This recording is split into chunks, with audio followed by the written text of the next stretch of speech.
All persons having business before the Honorable Chief Judge and Associate Judges, now presiding over the District of Columbia Court of Appeals, draw near and give your attention.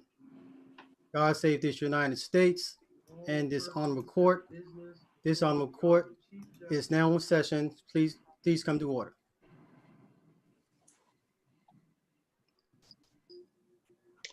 Good morning, Council, and thank you. As you all are aware, the COVID-19 pandemic has required our court to make adjustments in order to ensure that we can continue to hear cases for oral argument. And so we thank you for your patience in working with us on the Zoom remote oral argument.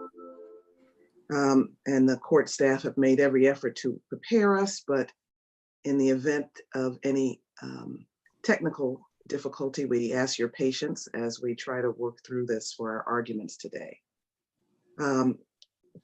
I wanted to remind Council of the court's order dividing argument today into 3 different segments.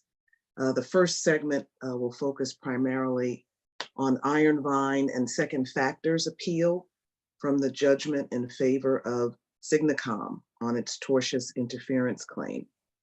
In this segment, Iron Vine and Second Factor shall be allotted 15 minutes, which they may divide between them as they see fit, including any time they choose to reserve for rebuttal.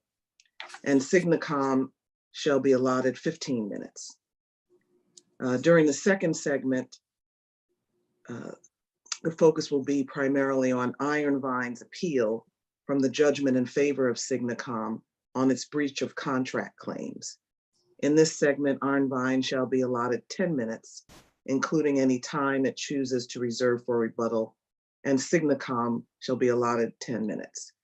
And then in the third and final segment of the argument today, we'll focus primarily on Signacom's cross appeal from the dismissal of its civil conspiracy claim.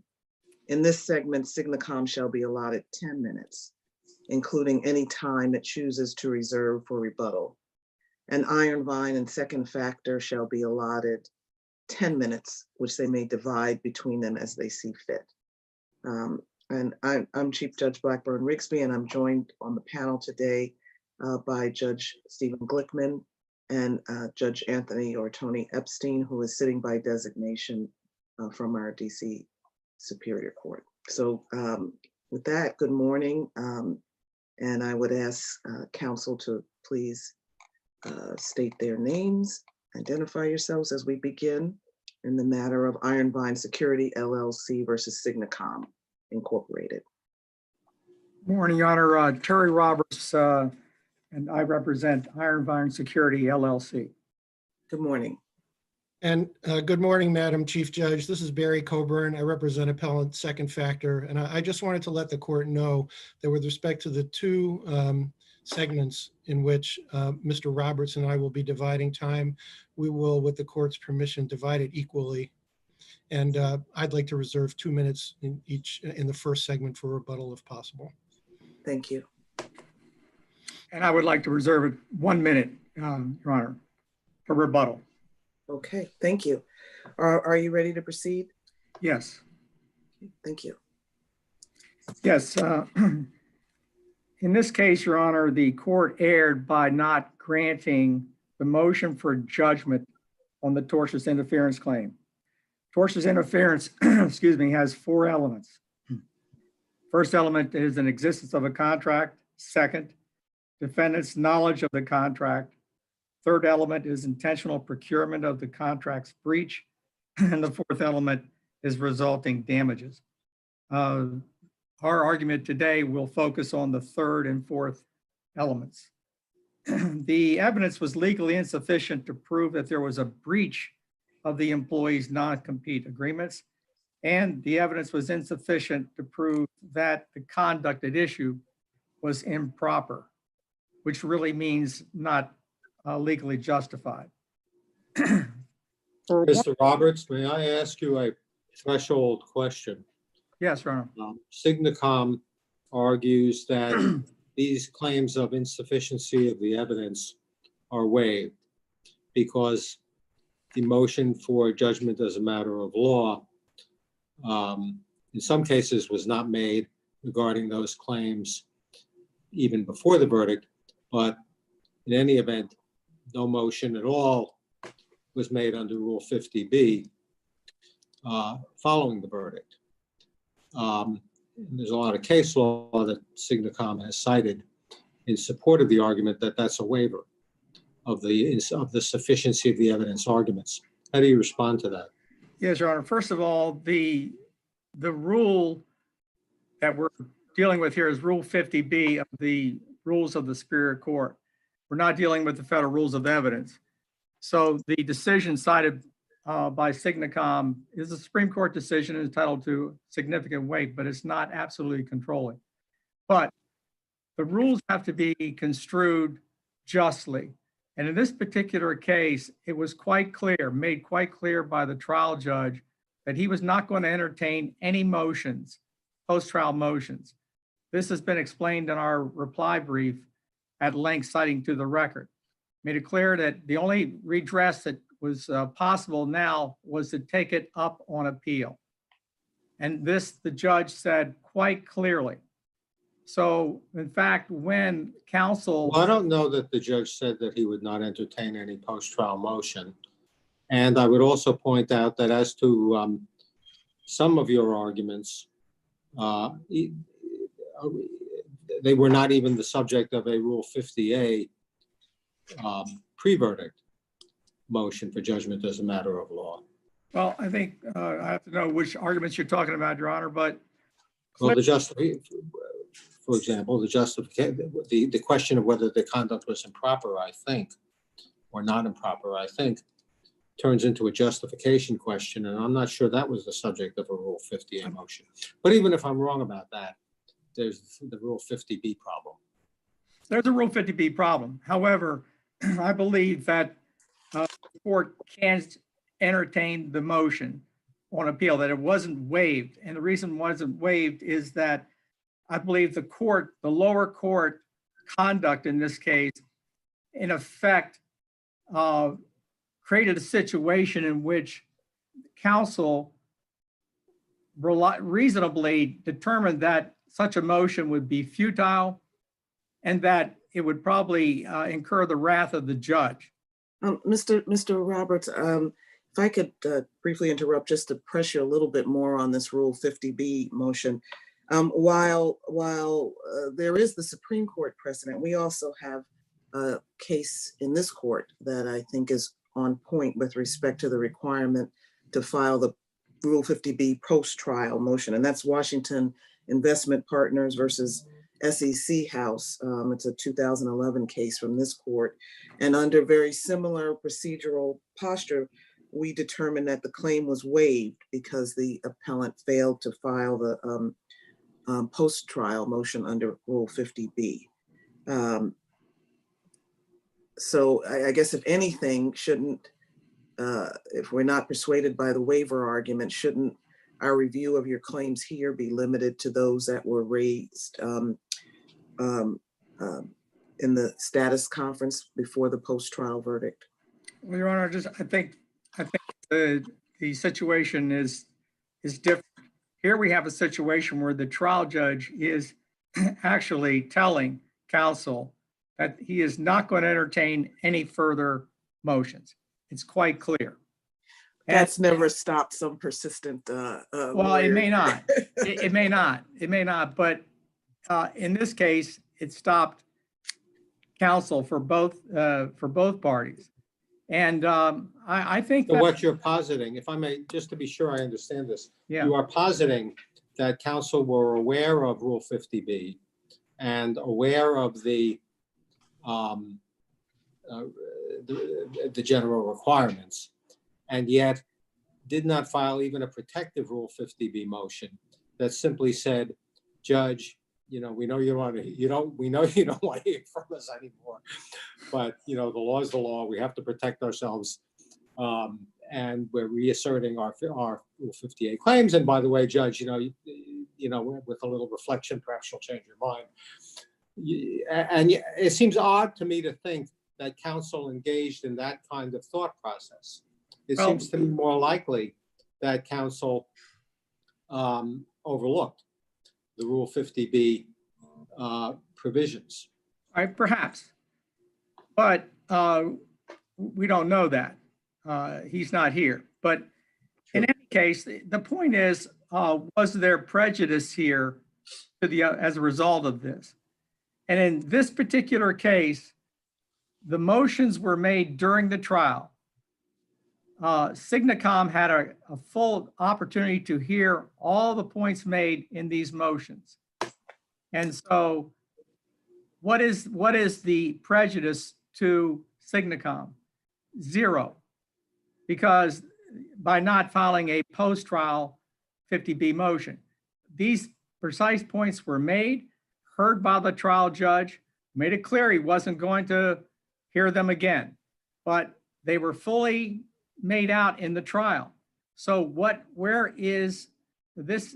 This is an error on the part of the judge to basically lead counsel down the road of saying, essentially, you don't have to file this motion because your only redress is to go to the appeals court. So that in itself is an error by the trial judge in misleading counsel. And in any case, that kind of thing should not result in a waiver of the right to question or to raise the issue of the sufficiency of the evidence.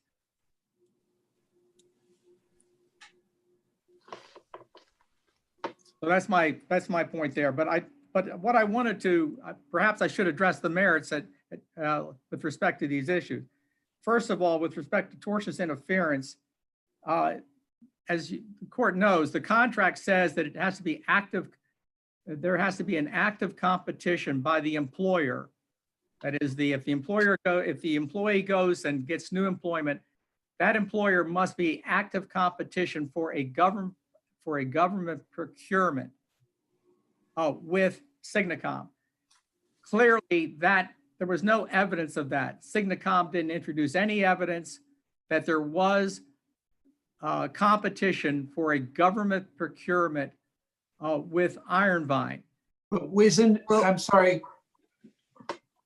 what Ironvine was trying to do was to take away the business that Signacom was doing under the subcontract. So weren't they competing for the business that Signacom was doing? Well, the contract says competing for a government procurement.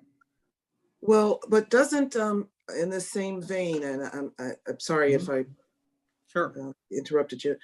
Signacom had some special proprietary relationship. Maybe proprietary is not the right word, but they did have some special relationship in developing the software or the type of work that they were doing, such that even if they didn't have an actual government contract, it wasn't necessarily unreasonable for them to expect that they would continue in this special relationship with the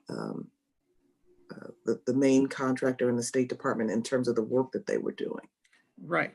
I apologize. Please forgive me for interrupting, Madam Chief Judge. I just wanted to note that Mr. Roberts and my time on the counter, I believe, is being counted together, and he appears to be about 10 minutes in now.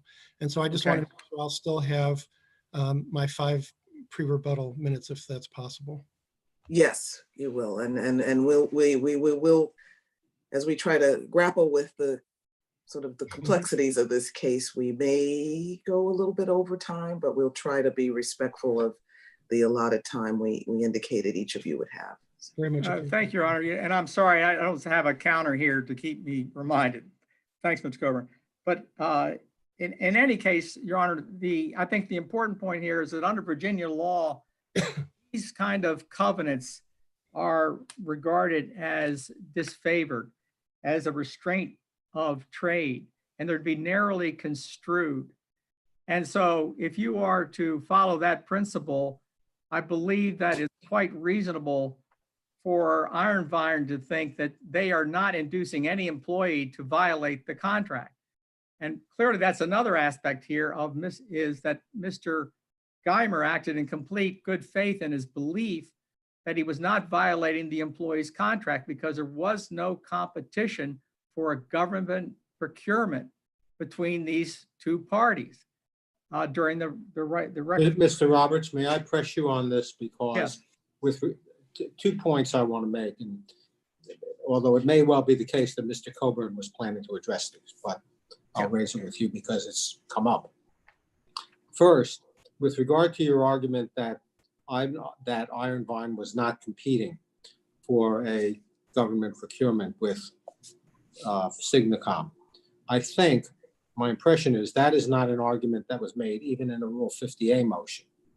In other words, you did not move, if I understand correctly, even before verdict for a judgment as a matter of law on that ground. Am I wrong about that? That's my first. I think you, And I my believe you may be wrong about that.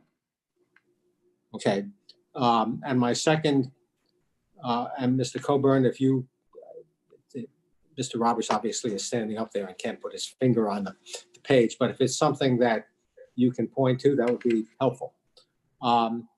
Second, to the extent that you're arguing the unenforceability of the employees, which I think is what you were alluding to. Yes. The unenforceability of the employees' non-compete agreements. My impression is that this was not an argument made to the trial court, and that while it is not waived, I don't think it is waived because it is a pure legal argument, not based on the facts. You are subject to essentially the requirements of plain error review, which are pretty stringent in the civil area. And I wonder if you can meet those requirements. I believe it is plain error, Your Honor, because it's quite clear that if you're going to construe these contracts narrowly, we don't have any evidence that these agreements were breached. Yeah, but what you've got to argue is that it was plainly erroneous for the trial judge, sua sponte, to recognize that under Virginia law, the breach of the non-compete provisions of the employees' contracts were clearly illegal. I think that feels like a hard sell to me when none of the parties raised this to the court. If it's okay with my colleague, Judge Glickman, could I ask that Mr.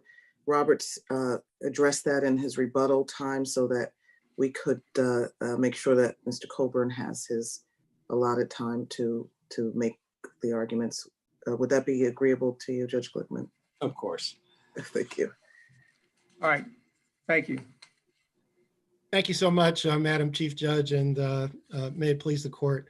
I'm going to try to address squarely the questions that were posed to my colleague, Mr. Roberts, by Judge Glickman and also by Chief Judge Blackburn-Rigsby. I think that's probably the most productive use of my 5 minutes. So first, with respect to the question that Judge Glickman posed to Mr. Roberts about whether or not these particular arguments were made to the trial judge at the close of the case in chief and at the close of all the evidence, I just want to confess to the court that I don't clearly remember that. I know the motions were made, but in terms of precisely what they encompassed, I apologize to the court for not being able to help you with respect to whether or not those particular issues that were the focus of the colloquy just now were in fact targeted pieces of those arguments. It's our view that that given that the overall motions were made at both of those junctures, that what was said probably is going to be read to fairly encompass all the issues that are being addressed here. But I don't want to go too far out on a limb on that because I want to confess to the court that I don't have a clear recollection of precisely what was stated in the record at those two junctures. I'd like to devote myself mainly just to two very discrete issues. One is with respect to the merits. The facts, as I understand it, and I wasn't trial counsel, but as I understand it, the uncontested facts show that Signacom was terminated. Ironvine had the right to terminate Signacom, and they exercised that right based on dissatisfaction with Signacom's performance. And as the But court Mr. knows- Coburn, wasn't there a little overlap in the timing there? In other words, they had made offers to some of Signacom's employees prior to the termination of the contract. Am I right about that timing? I did not think so. And I want to confess to the court that I probably don't have, a perfect recall of every word in the record with respect to that issue. But my understanding was that in the key year, which I think is 2015, the termination was affected, and forgive me if I have this wrong, but it was affected in November, and that the I conversation. think you do have it wrong. I think the notice of termination was sent, I want to say December 22nd. And a week before that, Ironvine and Second Factor sat down together and divvied up the 7 or 8 key Signacom employees. And it was only that, I'm asking you, couldn't the jury reasonably infer that Ironvine decided to exercise its option not to extend the contract only after it had satisfied itself with Second Factor that it was going to be able to poach the employees it needed to continue to perform under the contract with SAIC and meet its obligations under its contract? Well, Judge Epstein, I'm going to answer that question taking precisely the facts that Your Honor just posed, at least with respect. I mean, and there may be some ambiguity in the record, I'm not sure, but I'm going to take those facts and just and answer the question predicated on the proposition that what Your Honor said is strictly correct.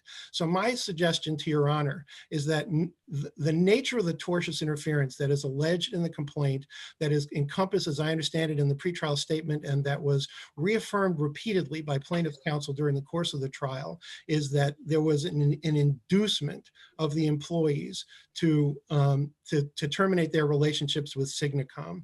And so even if there was some planning along the lines that Your Honor just delineated that occurred earlier, there's still nothing tortious, nothing wrongful that occurs in vis-a-vis actual contact between Second Factor and the employees until after the contract is terminated. But If that's incorrect, I want to beg the court's pardon. Like I said, I wasn't trial counsel. I don't have a sort of a perfect, letter perfect memory of this, but that's my general understanding of what happened. And if that's true, then as a matter of law, there can have been tortious interference here, as I understand it. Now, of course, the plaintiff is trying to— Let me just interrupt. On appeal. I'm sorry, Your Honor. There was a finding by the jury that Second Factor conspired with Ironvine to tortiously interfere with the employment contracts between Signacom and the 7 or 8 employees. But I don't believe that Second Factor argues on appeal that there's insufficient evidence to support the finding of a conspiracy. So if the non-competes in the employment contract were legal and enforceable, and if Second Factor conspired with Ironvine to violate that, and I understand the government procurement wrinkle that Mr. Roberts raised, why isn't that sufficient to put your client on the hook, even though, or even if Second Factor didn't affirmatively approach any of the Signacom employees? Basically, they came to them, presumably the jury inferred, after Ironvine encouraged them to do that. Well, I'm so glad Your Honor asked that question, because the count that I'm referring to here, and the count that's at issue in segment 1 of this appellate argument, is not the conspiracy count. Is the tortious interference count directly against our clients. And so with respect to tortious interference, at least as I understand the law, and I don't think there's any ambiguity about this based on all the cases that have been cited by both sides, in order to commit the substantive count, the substantive tort, as opposed to conspiracy, the substantive tort of tortious interference, Second Factor would have had to reach out to those employees, because that's the crux of it. That's what constitutes the tortious interference. They would have had to reach out to them prior to the time Iron Vine terminated Signacom on the contract, and there's no evidence in the record, as I understand it, that they did that. If I could be allowed, just like, I know I'm getting close to my 5 minutes, I just wanted to speak to the waiver issue, because I do have some additional things to say on that, and I'll be very brief with the court's permission, because I think and again, I think it was extremely helpful to the dialogue for Chief Judge Blackburn Rigsby to cite the Washington Investment Partners case. I think that is a key case. And the distinctions in our record vis-a-vis that case are, I think, the key things to focus on here. So first, we have the hearing on April 12th, 2018, in which there is repeated suggestion to the court that there should be briefing. I mean, specifically by me, we'd like to brief this. There are a number of issues we'd like to brief, and the court says no. I mean, emphatically, that's in the record at least 2 or 3 times. No, you had your opportunity when we talked about this during the course of the trial. You need to go across the street. We're done. I mean, that kind of a dialogue on April 12th does not occur in Washington Investment Partners or any of the other cases that the court relies upon. That's a critical distinction. There are a couple of other critical distinctions also. And this is just, unfortunately, just kind of a one line in our brief, but I think it's critical that I highlighted in this argument, which is, if you look at the docket, and the docket itself is a critical aspect of any appeal. It's the first item in any appendix. If you look at the docket entry for April 12th, 2018, it specifically, and I looked at it again just this morning, it specifically states defendants' argument, for a directed verdict or a judgment as of law, as of tortious interference, is denied. So you have an on the record, unambiguous denial on April 12th, post-verdict, of the very motion which the plaintiff is saying we should have made, which we all agree, I think, can be made orally. And so the court construed us to having made it orally. And then the only other point I want to note is, as my colleague, Mr. Roberts, noted in his brief, there's a specific harmless error statute in the District of Columbia, which I don't think is addressed in these other cases, section 11-721E. And this, from our standpoint, is, if anything, if there's any error with respect to raising it below, it's harmless error. And we think that the areas of error that we're highlighting are plain error and should be considered substantively by the court. Mr. Right. Coburn, may I pick up on something you just said? Please. To do that. If we posit that on April 12th,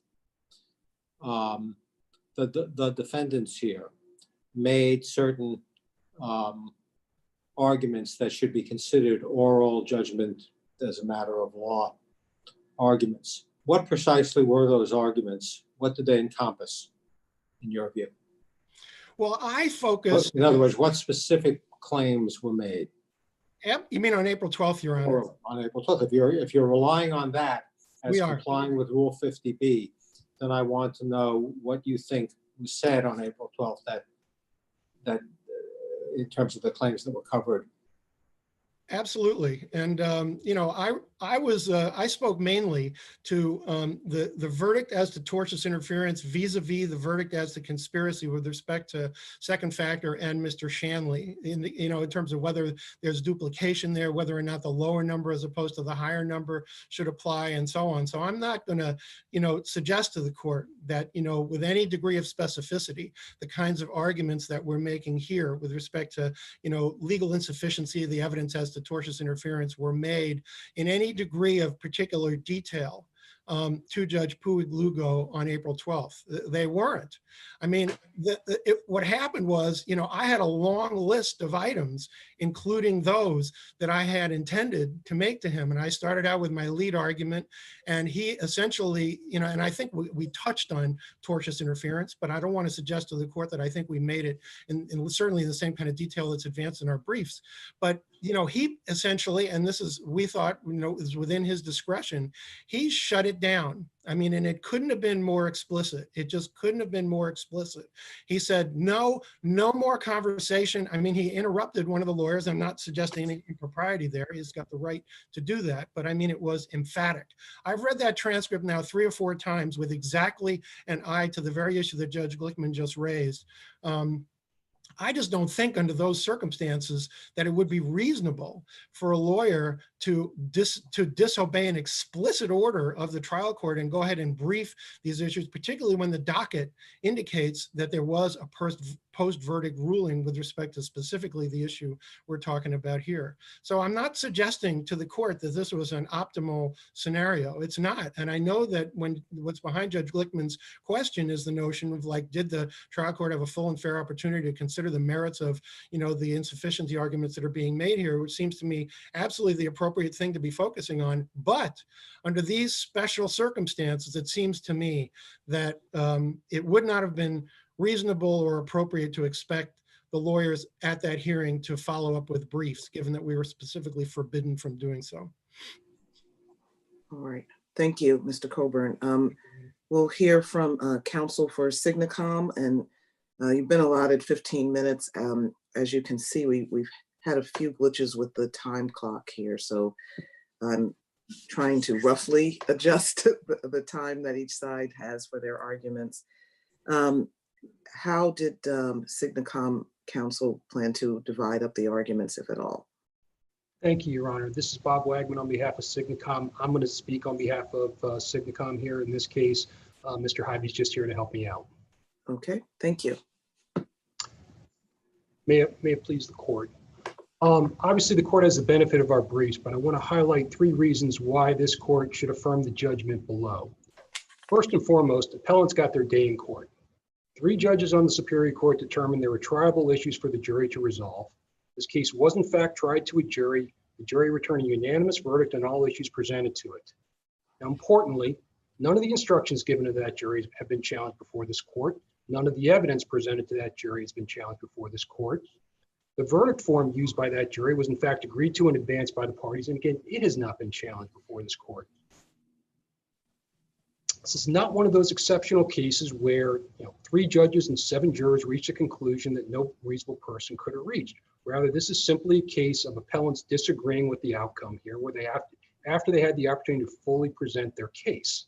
So mere disagreement with the jury is no basis to overturn the jury's verdict. Now, even if this court were inclined to second guess the jury, that brings me to my second point, which is none of the appellant's claims are properly before this court.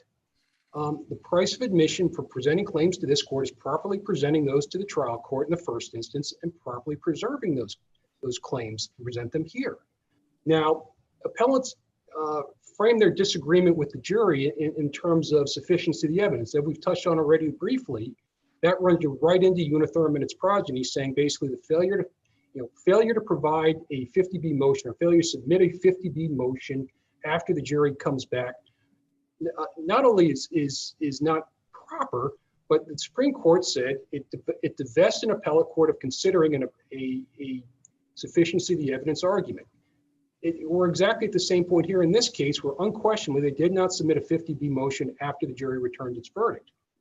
Suppose after the defendant said, well, let us submit a brief, and Judge Puigo said, no, you got your redress in the Court of Appeals, go across the street.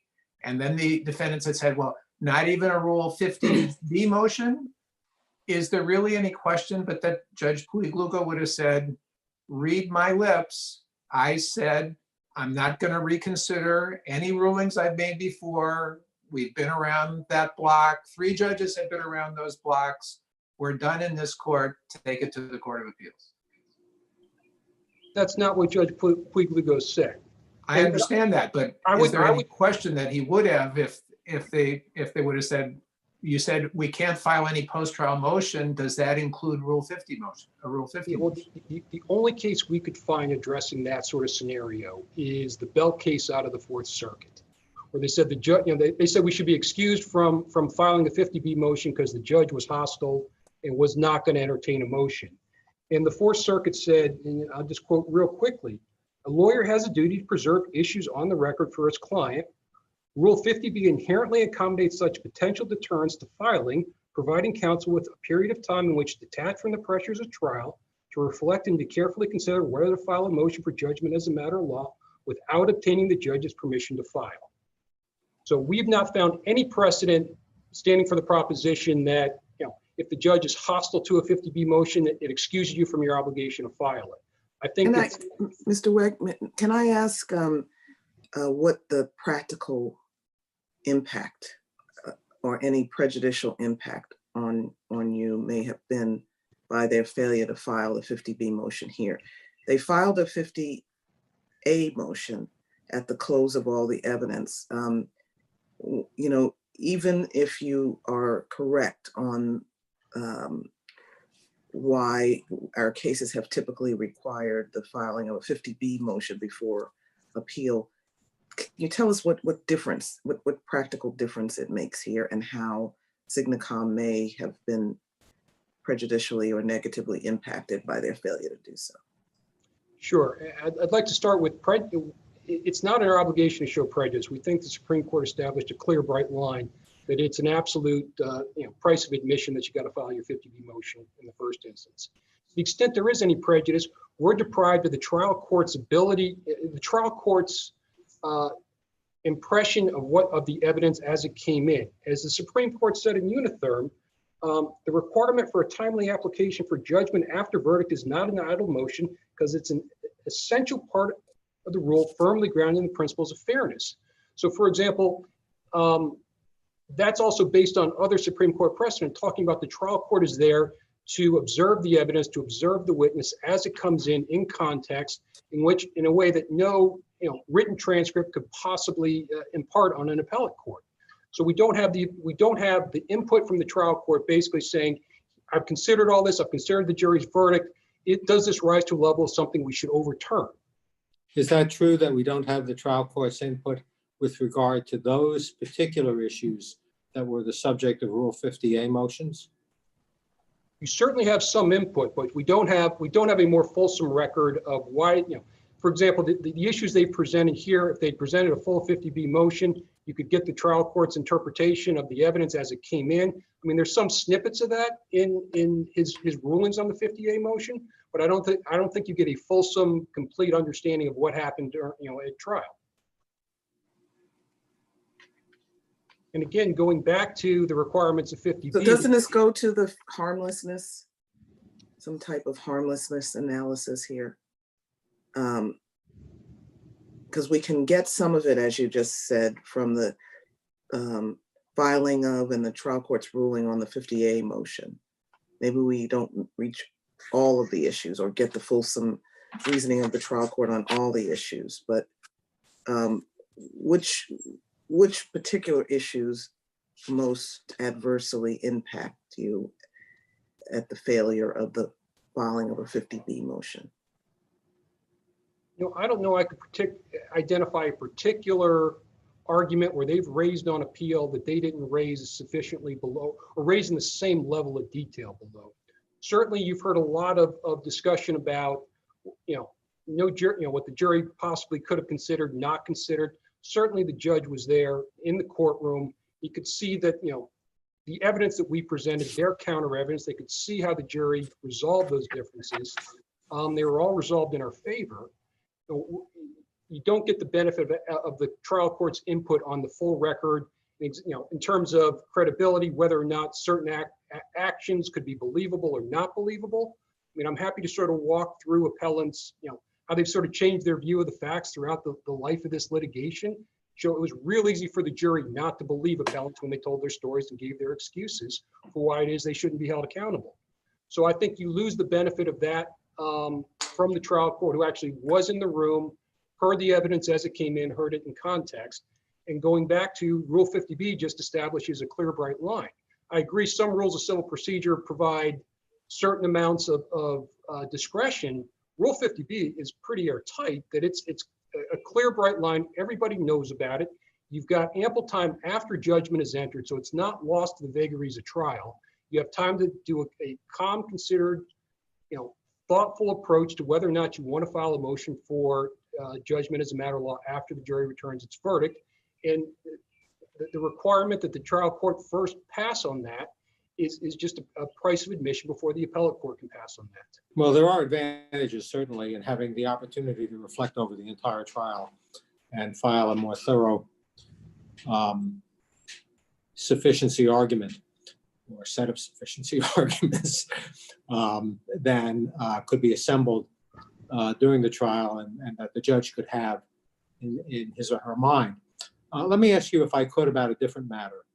And this goes under the category of my concerns about double recovery here, and my concerns about understanding what I think is a somewhat confusing judgment with regard to the damages that were awarded. One question, it seems to me that, I'll posit to you, that the damages, regardless of what count it was, the damages that Signacom asked for and proved, the only damages that Signacom asked for and proved, were lost profits on the Vanguard contract. Now, it seems to me that there's an overlap, and this is what I want you to explain to me, between there's really two overlaps, or maybe three overlaps. First of all, there's an overlap, it seems to me, between the damages on count 9, the tortious interference damages, and the damages awarded on breach of contract, such that if Signacom got both those damages, it would be more than fully compensated. Second, the second overlap I was referring to is that it seems to me there's not only an overlap, but an inconsistency between the damages on count 9, the tortious interference count, and the damages on count 10. Now, I realize there's a third defendant in count 10, the conspiracy to tortiously interfere count. I realize there's a third defendant on count 10 who I guess is not encompassed in count 9, but I don't understand that to explain it. And if you want, we can have it explain, or we can discuss why I think there's an inconsistency there. I don't understand why those damages weren't exactly the same. And then, of course, there's the conflict which the court, or not conflict, excuse me, the duplication the court acknowledged between the breach of contract damages and the damages on count 10. Can you explain these different damages and my confusion? I certainly do not want to see compensatory damages awarded and collected that are more than necessary to make Signacom whole, if you take my point. Sure. So let me start with, we proved up damages. So first of all, Signacom professional services organization. There was plenty of evidence presented at trial. In fact, a lot of it defendants put at issue about our ability to find other jobs for the individuals that were currently working on the State Department contract. So it's not as though these employees could only perform on the State Department. There were many other opportunities out there that we had for them. Some we had existing contracts we could have placed them on right away.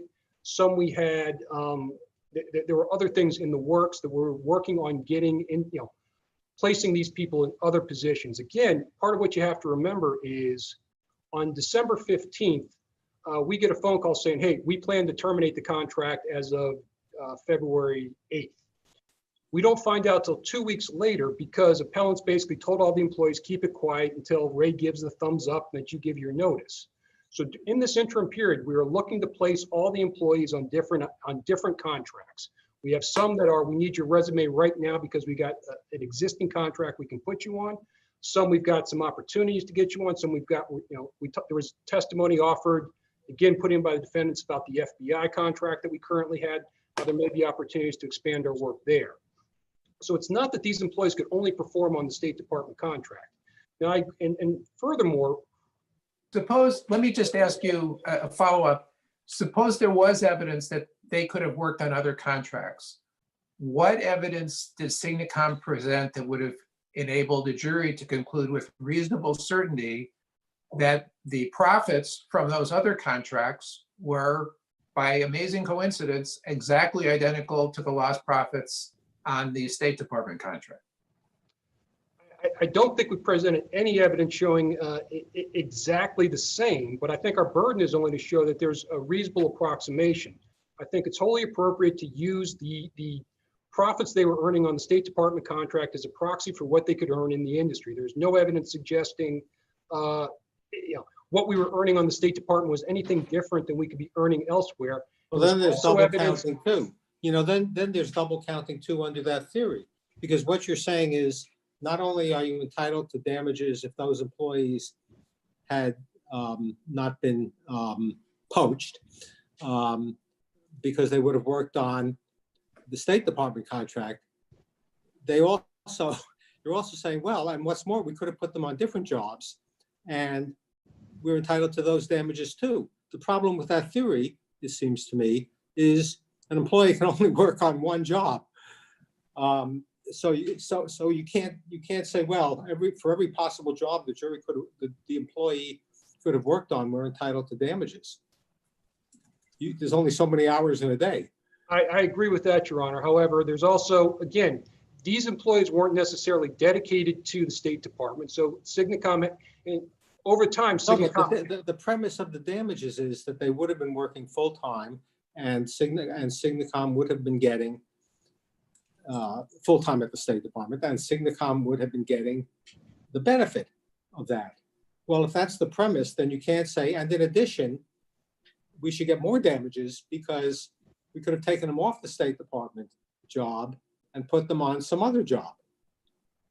That doesn't make any sense. Or am I missing something? well, I think the point is we have the. Also, I don't think this was argued to the jury. I think it would be clear. I don't believe it was either, and I believe the verdict form coming out with different amounts for the tortious interference and the breach of contract shows it wasn't duplicative. In fact, the trial court That's what I expressly don't said it was understand. different harm that he was awarding But, damages. Well, I would isn't there another problem with the damages in addition to this sort of duplicative or double counting issue? And that's the issue of the evidence. Some of the evidence that the jury heard was that Signacom termination was the result of some of its performance issues. And if that's the case, what evidence was there to show that Signacom was reasonably likely to have secured 5 years of future work with the State Department, given some performance issues that the jury heard evidence about? Sure. So we presented evidence that we've been performing on the State Department for well over 5 years on the Vanguard contract, probably 10 years before that. In addition, we also showed the suggestion that we had performance issues is actually a pretext. We presented evidence. Mr. Geimer, who's the president of Ironvine, admitted they never once invoked any of the remedies available under the contract. They never ever had issues. When they talk about, this only became an issue in 2015 when Mr. Shanley and Second Factor and Ironvine and Mr. Geimer got together and started looking for opportunities to take positions away from Signacom. At that point, they start talking about all these different problems that had never been a problem before. So for example, there was testimony about how they were talking to the State Department customer. We showed evidence that before 2015, we talked to the State Department customer all the time without any issue, and that was absolutely how things got performed and nobody had a problem with it. So the jury certainly heard conflicting information about these supposed performance issues, and they resolved it against defendants in this case. Further, I think we showed evidence that this was an ongoing requirement. We had special technical expertise available to perform this work. This work was going to be an ongoing requirement for the State Department. By the time we got to trial, it had already been 2 years of performing. The defendants were performing with our employees for the past 2 years in between the time they took the employees by the time we got to trial, with no end in sight. And in fact, there was testimony offered that they were in a really good position for the follow-on contract that they were expecting 2021, I believe, whatever the 10-year period was up. So I think at best there is a dispute about that, which was clearly resolved by the jury against defendants. One thing I'm wondering about, a lot depends on how we decide other issues as well, but whether it would be appropriate to remand for the trial court to determine the appropriate damages allocation, especially, I suppose, if we void the breach of contract claims, but regardless. Do you have a comment on that? Well, again, I think we made our prima facie case for both breach of contract and tortious interference. I don't see the damages being duplicative. Again, they didn't give us all the damages we were asking for under a breach of contract, and they gave us different damages for the tortious interference. We do see Well, that. in effect, they gave you 1 year on the breach of contract. The jury gave you, in effect, 3 years of lost profits. On the tortious interference claim, count 9, the jury, in effect, gave you, I think, 1 year of lost profits.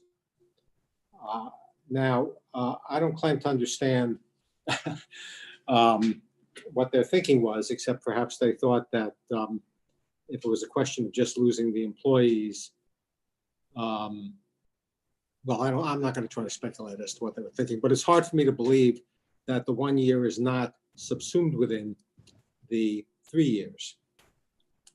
And so I'm wondering whether, for that reason and perhaps for some other reasons, it would be appropriate to remand and have the trial judge figure out how to allocate all this, particularly given the additional complexity that the breach of contract damages are only against Iron Vine, but the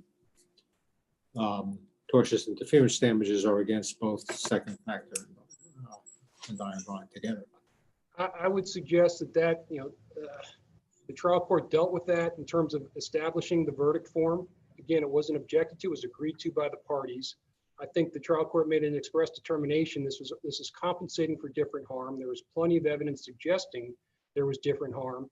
But you told the jury in your closing argument, if you think we're entitled, and I'm quoting, if you think we're entitled to the same damage for different conduct, please put the numbers down in both places on the jury verdict form. We won't get double counted. We'll clean that up later. But you're saying basically now, who knows? There's no way to clean it up later. We don't have to worry about it. Well, I think that was going to the conspiracy claim where they awarded the same damages for conspiracy as they did for breach of contract. We saw that as being duplicative, and the court did not award us those duplicative damages. Whereas differently, he saw the tortious interference as being compensation for different harm. You saw that, but how do we know? And how do we keep the promise that you made to the jury that it's going to be sorted out after? Well, one point I'd make is there's never any objection to that comment during closing arguments. Combined with the jury form was agreed to in advance by the parties, I think it's to the discretion of the trial court to figure out, was this for the same harm or was this for different harm? And he made an express determination on the record, this was for different harm. He did not see it as duplicative. And again, that has not been challenged. So I don't see that that's properly here. In terms of punching their ticket to properly present that claim. I mean, they say as a matter of law, this was duplicative, but as a matter of fact, he said expressly, this is not duplicative. This is in fact different compensation for different harm. On the April 12th hearing, he couldn't have been clear about saying that. All right, Mr. Wigman, unless there are any additional questions, I'm gonna, I think Iron Vine reserved a couple of minutes for rebuttal. Is that correct? Yes, sir. All right, and again, I have to ask for everyone's patience. I think, given that we've had the argument in several segments, our clock is a little bit off. So we're doing the best that we can to try to keep track of the time here. Thank you, Your Honor. One thing is very clear here. Signacom did an about face in its brief in terms of damages. It actually argued that the damages for tortious interference awarded by the jury was for a different harm. Not the harm as resulting from the breach of the Vanguard contract, but for a different harm. And they specifically say, quote, this is on page 33, the verdict is supported by evidence that Signacom would have earned profits on the lost employees by assigning them to other current and future projects.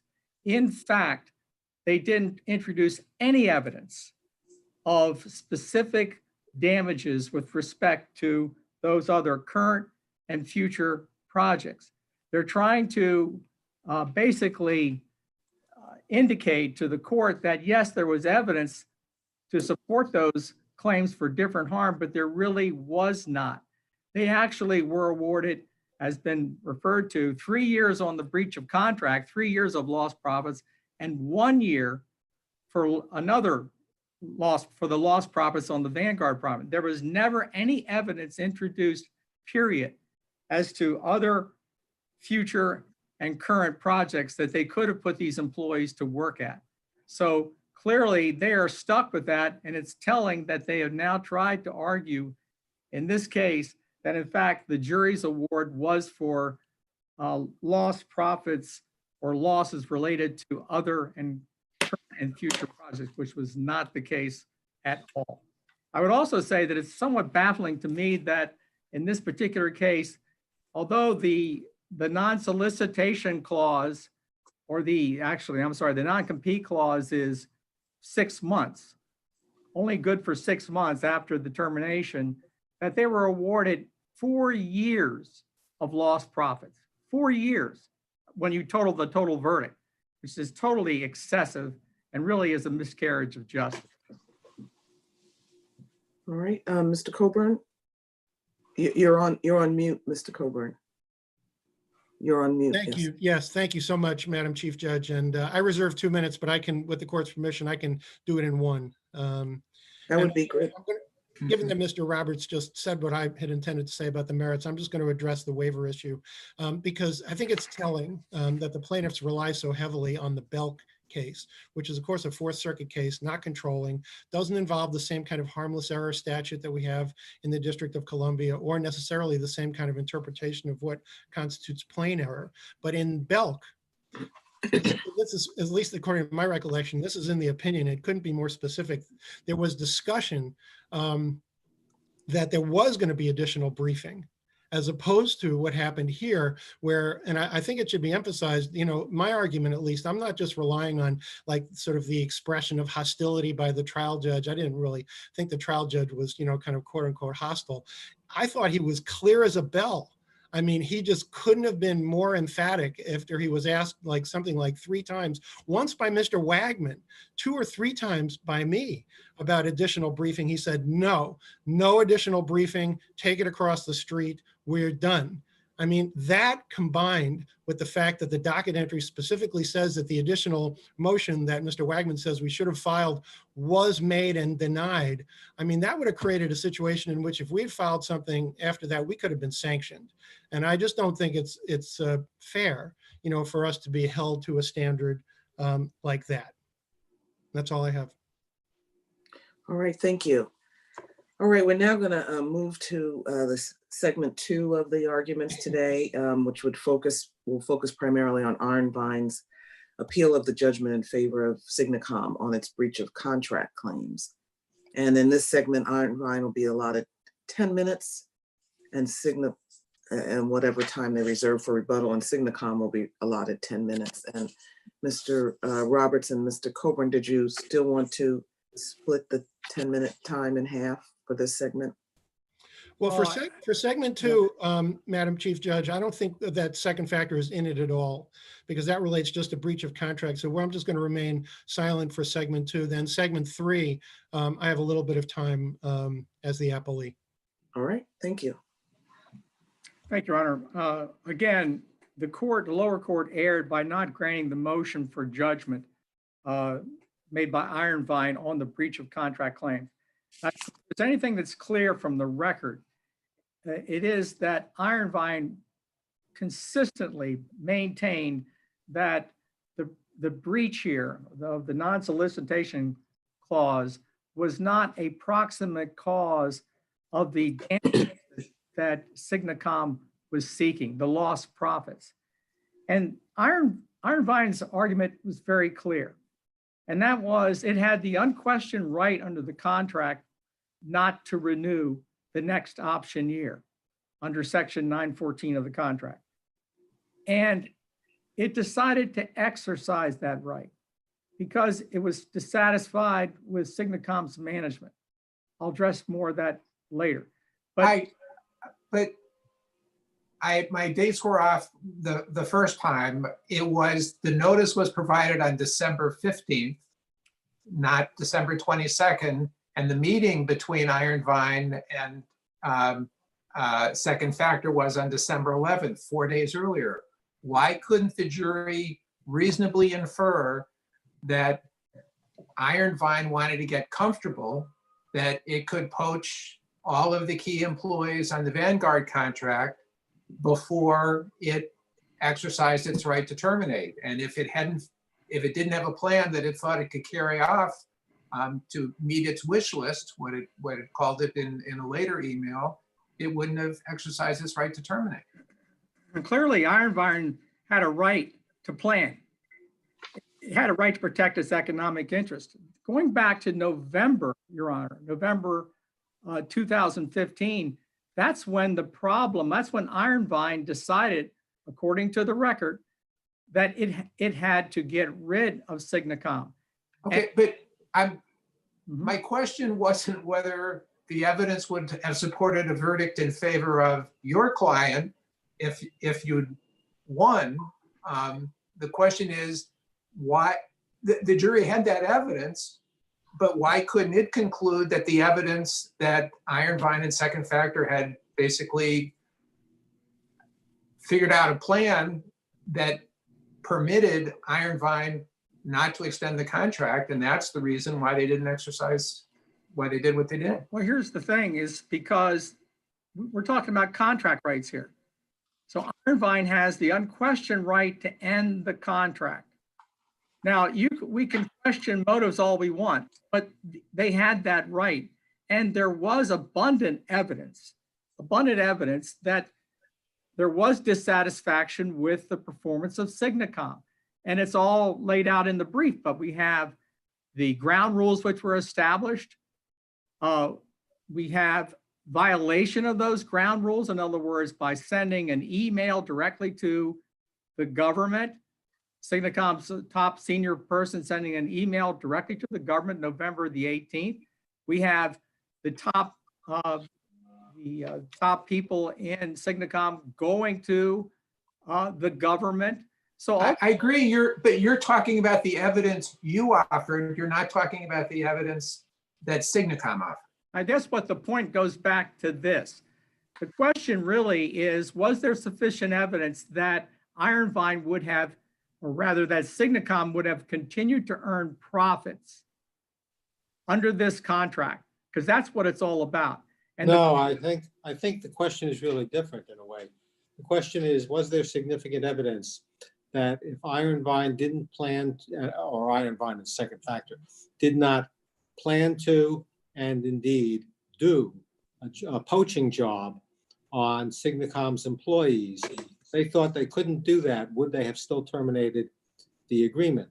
The theory, Signacom's theory was, the reason they terminated the agreement and caused us all those losses is because they developed a plan and carried out a plan to poach our employees. Now, I understand that's not your view of the evidence, but the question is whether the jury could have viewed the evidence that way. well, I understand what your point, Judge Glickman, but really the point is, though, would they have earned profits? Because our point is, the evidence really is that there was no going, Iron Vine made the decision to terminate Signacom's contract. There was no going back. If there was any evidence that they would have gone back, and if they couldn't have hired these folks, they would have gone back and said, you know, by the way, we're going to let you have the contract back because we can't hire your people. There was no evidence of that.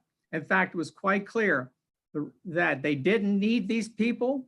They could use other folks if they had to, because this PKI technology was something that is out there in the public, they could hire other people to do that.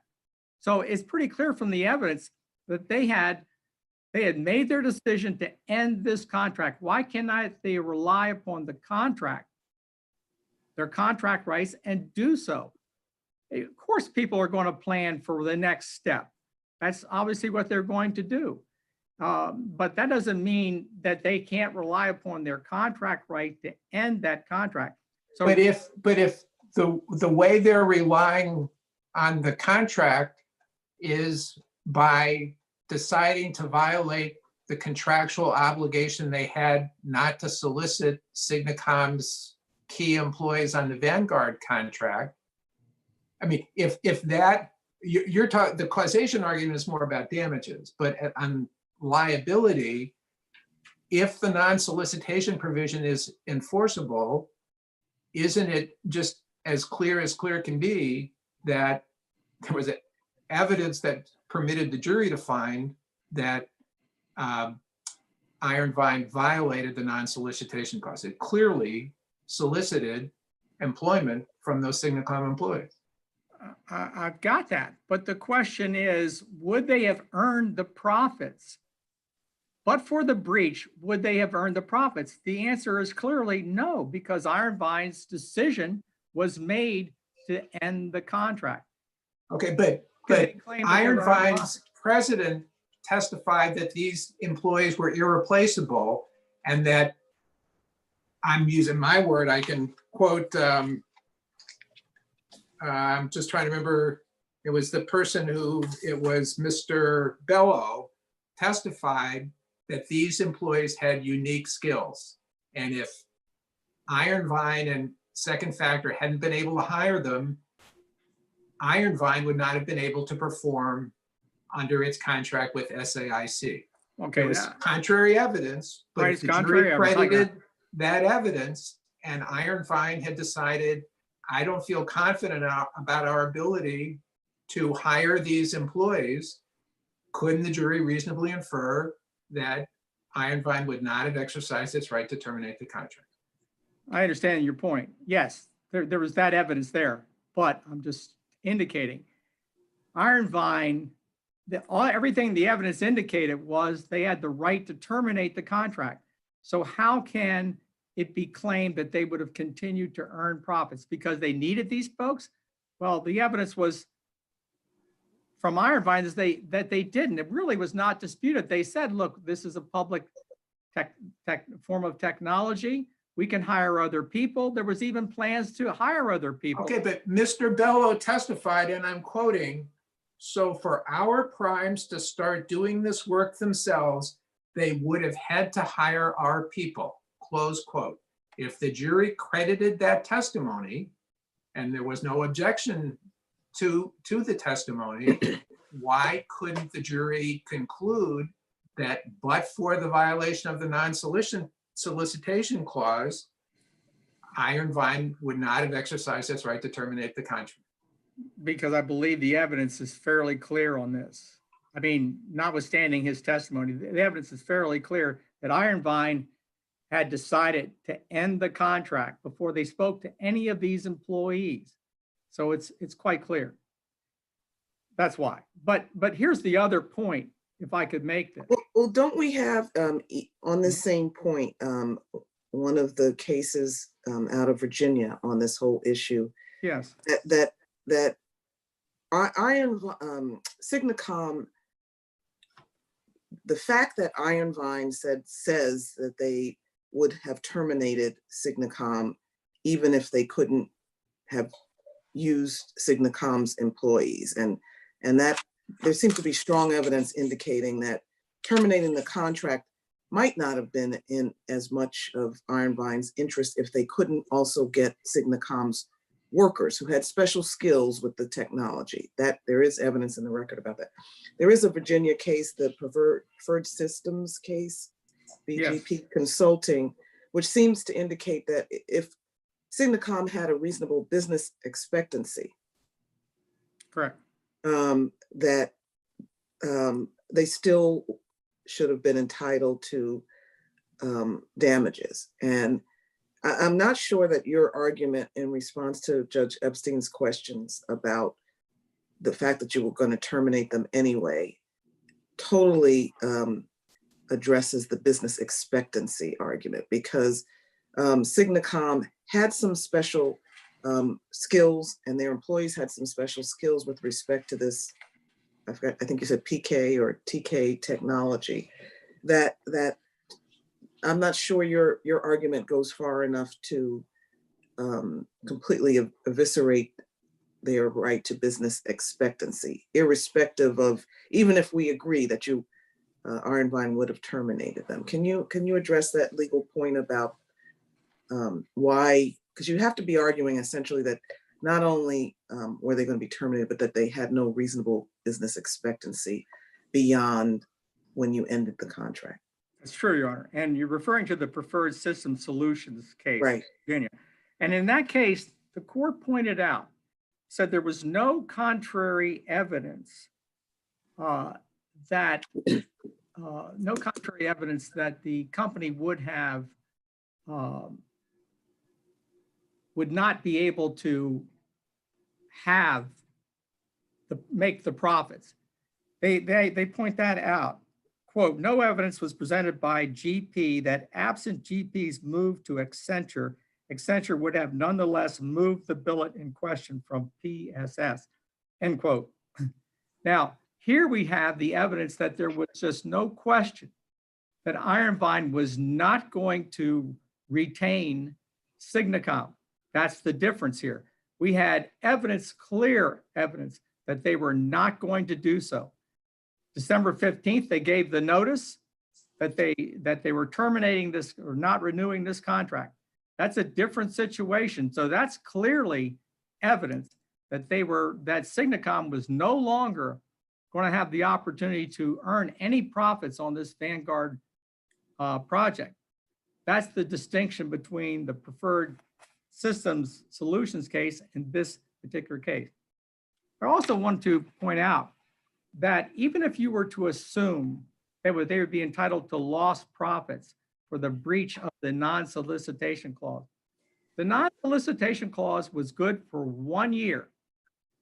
So after the 1 year was up, Iron Vine could hire Signacom's employees. But if the jury credited Mr. Bellows' testimony, how could Iron Vine survive a year without those key employees? SAIC could have terminated it because it didn't have the people it needed. I believe it's going very far to say, when you have evidence from Mr. Geimer about this, that they had access to other employees, or just they could hire these people. I mean, common sense tells you those are not the only people on the earth that could have done that contract. It's clearly. Well, I will say there are some employees who actually are indispensable and irreplaceable. I don't think we it's had a those. question of evidence. In fact, Warren Wilbur was the most skilled employee. He himself said, there are other folks out there that have my skills. So, it wasn't as if those were the only people on earth who could have done that contract. So that's not true. But my point being, the award here is 4 years of lost profits. 4. At best, if they were right about everything, they'd only be entitled to 1 year of lost profits. That's the year of that the non-solicitation clause would have been. Can I just, when you say 4 years, Judge Glickman asked the question, it seemed like on one count, it was awarded for 3 years of lost profits and then another year of lost profits. So are you saying that there is no double recovery because the jury awarded 3 years on one count and a different year on another? I'm not, as a practical matter, I'm saying 4 years, the jury aggregated it, but we'll stick with the 3. They awarded 3 years. When at most, there should have been only 1 year if on the breach of contract. Yes, Judge, you have a question, Judge Glickman? No, go ahead. That's all right. Okay. So that's kind of the point I want to make here, is that, the idea that what was reasonable to expect the contract to continue all the way to 2021, 5 years, which is what the plaintiff asked for in this particular case?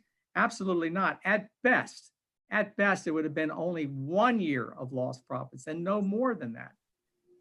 So, Mr. Yeah. Roberts, let's hear from Signacom's counsel, Mr. Wagman, and then you'll have a minute or two for Yes. rebuttal. thank you.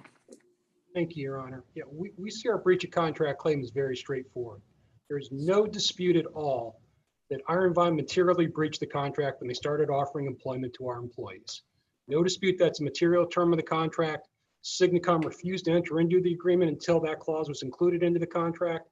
So Iron Vine- can I ask you, Mr. Wegman, suppose Iron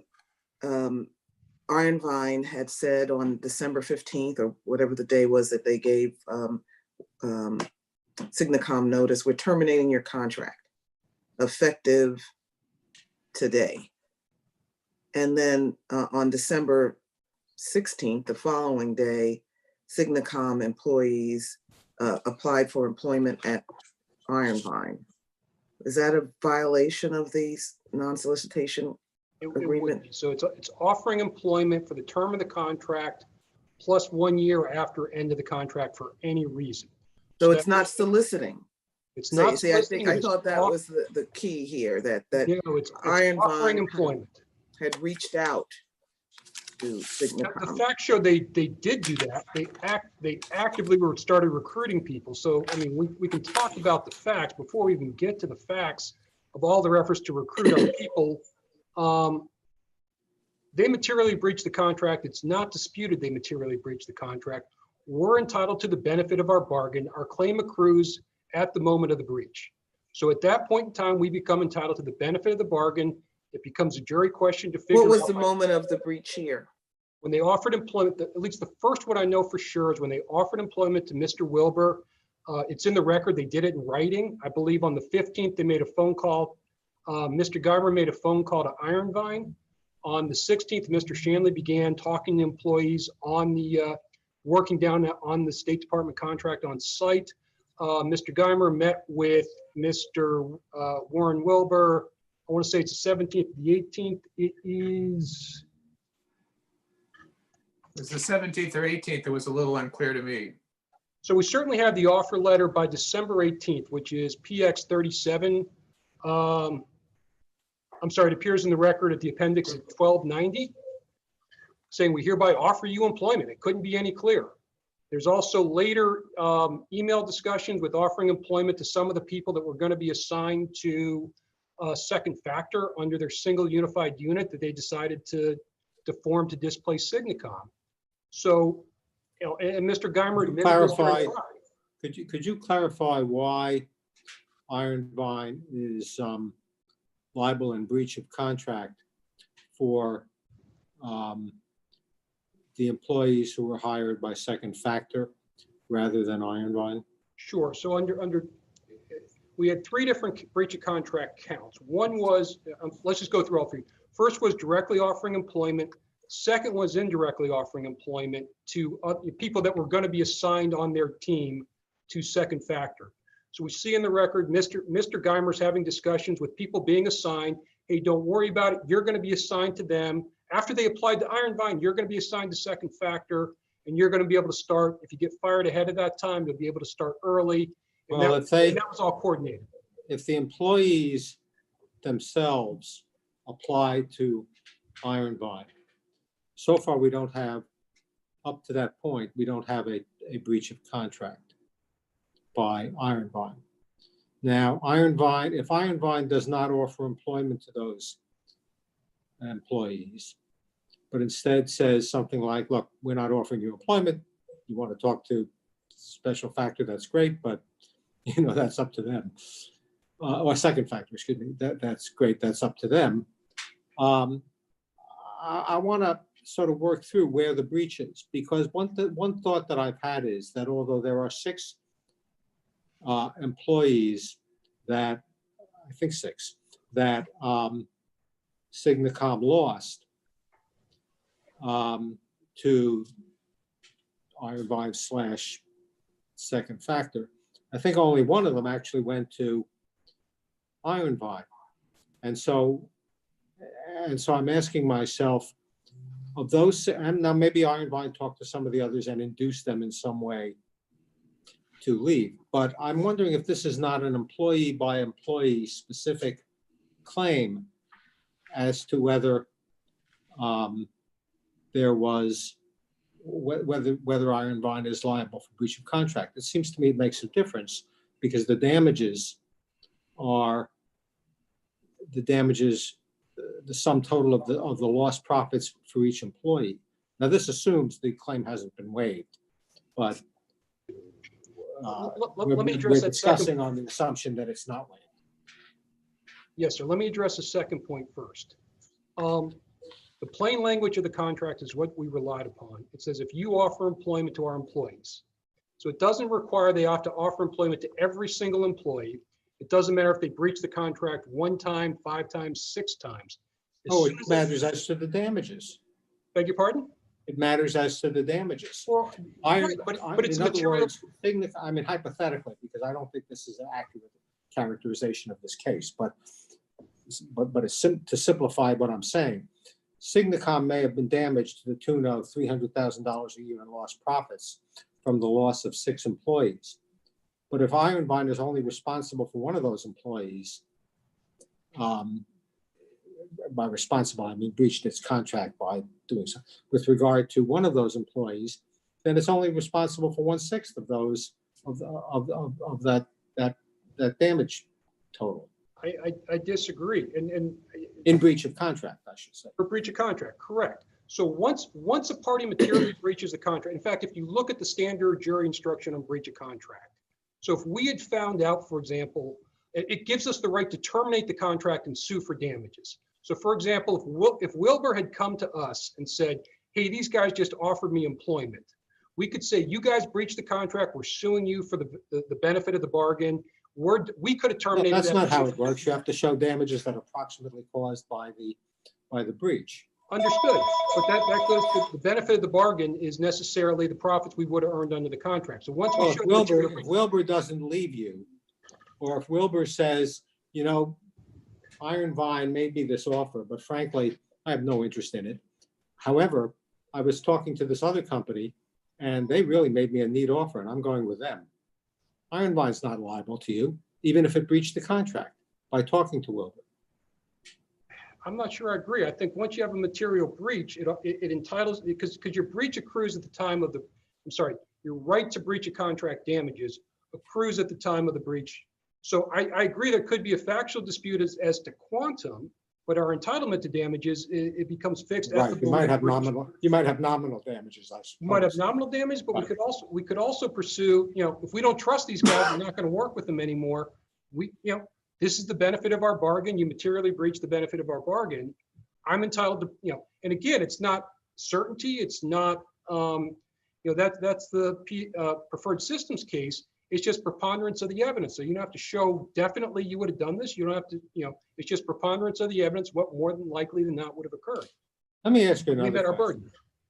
burden. It surprises me. I mean, the one claim it seems to me that there's no argument about waiver is that we'll call it the solicitation provision of the contract between Ironvine and Signacom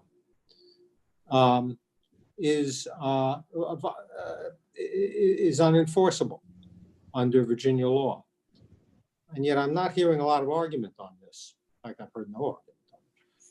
But let me ask you to address that argument if you would, because that seems to be the main argument that we have before us that's not been waived. I would agree. Well, it's not been waived under 50B, but I would suggest that the argument that the Superior Court failed to consider the issue, and I think on their brief, they say the lower court never bothered to consider Ironvine's overbreadth and vagueness contentions. We pointed out on the record they expressly considered those and in fact rejected those. So so the harm they're complaining about never occurred. Now, if we get to the merits of it, the issue they're having is what they presented below was that the law that applies to employee-employee relationships should be applied to agreements between 2 companies. Virginia law is very clear there's a difference between 2 sophisticated companies engaged in an arm's length negotiation. They didn't present, that's exactly what they presented below. The court rejected that the employer-employee relationship should apply. In fact, said the law in Virginia is clear under therapy services, which is the case we cited, which we discussed in our briefing, right? That talks about a different standard, and you have to show to be unenforceable under that standard between 2 sophisticated companies. You have to show this is so broad that it impacts the public interest. They've You not know- even alleged it impacts the public interest. Obviously, this question is complicated for us by the fact that we are having to determine what Virginia law is rather than our own law on the subject.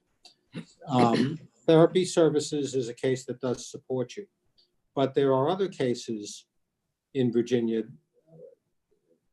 from the Virginia courts, including the Virginia Supreme Court, post therapy services that do apply in this kind of context, do apply the three-factor test that you're arguing is not applied here. Now, that isn't for me the end of the inquiry, because I can see the reasonableness of this provision even under that. I can see arguments for the reasonableness of this provision even under that test, but I'm not sure it's a simple matter of saying that therapy services ends the inquiry here. What I'd like to hear you argue is why this is a reasonable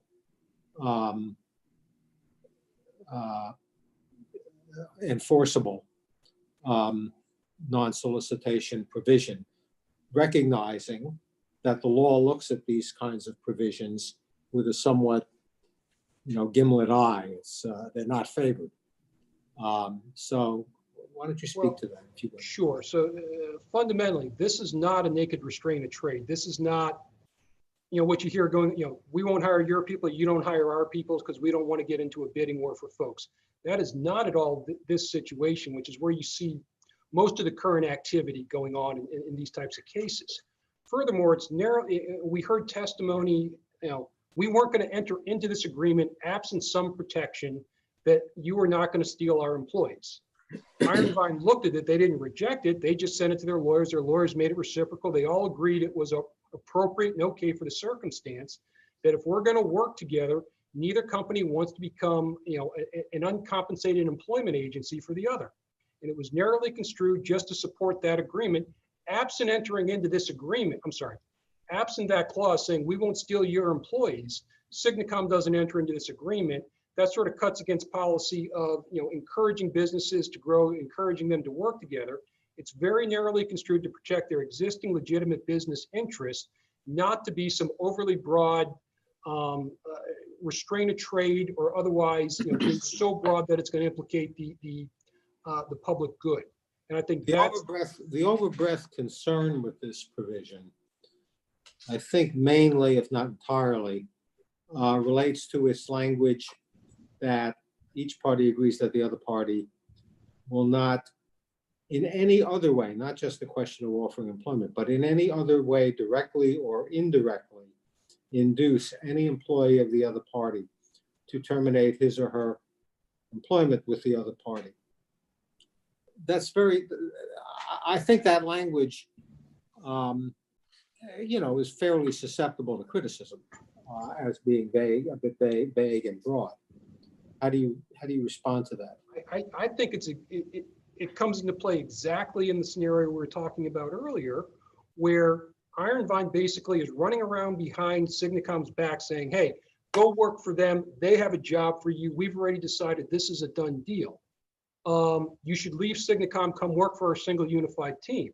So when we talk about, our third breach of contract claim, that was count 3, that they violated that clearly by doing this exact type of conduct where they use a proxy or they use a straw man to accomplish what it is this, in sum and substance, this is meant to protect our legitimate existing business interest.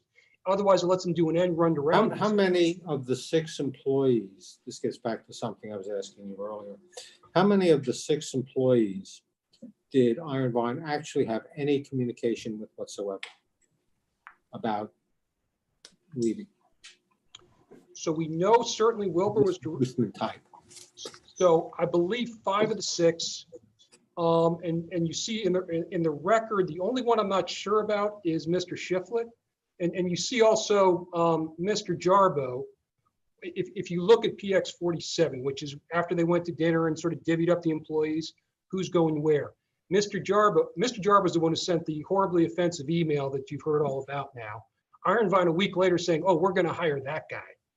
Mr. Shanley approached Mr. Jarbo on behalf of Iron Vine. Mr. Jarbo saying, well, no part of it, he's not going to go work for it. And then you see there's sort of a shifting later on. So they ended up trading that position for Second Factor hired Mr. Shiflett. You see there's a variance between the initial plan and what they were going to do. But certainly you see direct conversations, you see conversations on behalf of the other companies with all the employees, absolutely. In terms of Iron Vine specifically, I know for a fact in the record, we can point to his conversation with Mr. Wilbur. We can point to Dorothy Bainline. He had a conversation. He also testified he had a similar conversation with all the rest of the operations staff, which included things like, don't worry about your employment agreement. You'll come work for us. You've been assigned to Second Factor. I believe it is PX 29. Give me a second, I'll get you the Okay. right slide. But so very clearly they talked to, at least directly talk to all of them, indirectly talk to everybody. I'm sorry, directly talk to at least 5 of the 6, indirectly talk to 6 of the 6. And certainly they were coordinating. You can see Mr. Shanley's, actually, it came up as Mr. Shanley's response to, hey, I just talked to Dorothy. He says, okay, I'm going to go meet with Shiflett tonight. I'll circle back, tell you how all that went. So clearly this is all coordinated. And the fact they're trying to, it's almost mobster-like. I don't do my own talking, and my people do my talking for me. That doesn't still absolve them of their obligations under their contract. And I think the plain language of the contract you just focused on is expressly put in place to avoid exactly this type of scenario where you put up a proxy or a straw man to circumvent your promises. And if I could go back to something we were talking about before, one of the issues we raised at trial in terms of the discrepancy about would we have continued performing, would we not have continued performing? Again, those are all factual issues that was all presented to the jury, got resolved against them. As we pointed out, if these guys could have just hired anybody and started doing the work right away, they never would have entered into a subcontract with us in the first place for 5 years and paid us, whatever they paid us for those first 5 years.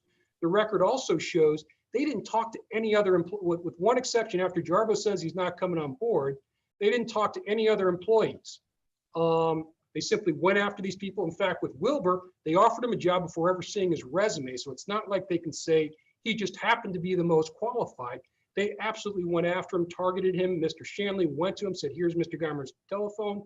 Well, the SAIC folks and Mr. Shanley, while working on site, said, here's Mr. Geimer's telephone number, give him a call. Mr. Geimer says, hey, respond to the posting on LinkedIn, and then let's get together for coffee tomorrow. So I have some basis to say you had applied and we can have a conversation. And you look at their communications with SAIC, it's very clear. They plan on targeting these people from the get-go. When SAIC comes in and says, hey, tell us how it's going, he says, it's going fantastic. With Ray Shanley's help, we've retained 100% of everybody on our wish list. So the idea that, this is just stuff anybody could have done. If that were true, they would have done it 5 years earlier. And the record completely contradicts the evidence they tried to present. And ultimately, it just went to the jury to resolve the difference. All right, thank you, Mr. Wegman. Mr. Roberts, we'll give you 2 minutes for rebuttal. Yes, Your Honor. I think the point that Judge Glickman has raised is a good one. And it really goes to the question whether or not this provision is legally enforceable. Not the other facts dealing with, well, when Mr. Geimer speak to certain people, so on and so forth. The point here is that it is legally unenforceable for the very reason that Judge Glickman has addressed, namely that it could be you could be in violation of this agreement just by merely talking to an employee, and the employee quits because, let's say maybe you want to go in the military, maybe you want to go to California, whatever it is you want to do, and that would be a violation. The point is, under Virginia law, and then I cite to this Mantech decision, page 36 of the brief, this virtually the same language was held by the court to be legally unenforceable under Virginia law, and it can't be corrected by what they call blue penciling the contract. In other words, you can't exclude it. It's just. You know, I wondered about that, actually. There is a severability clause in the contract. Okay, well, But why didn't Signacom have a legitimate interest in preventing what the jury found happened, which is Iron Vine said, I can't hire some of these people myself. I'll just cut a deal with Second Factor to hire them for me, and I'll get the business via my new subcontract with Second Factor. If what language in your view would be acceptable to present that result, which seems to me that Signacom has a legitimate interest in preventing. well, the agreement could have said what the therapy services agreement said, which basically, if somebody works for you under this contract, you can't hire them. This was a very broad one. Any employee of Signacom can't be hired. But if you can do an end run around that by just putting up somebody else to hire them for you, then you're just doing indirectly what you can't do directly. No, I'm just saying, we're talking about the legal enforceability of this contract, the language of the contract.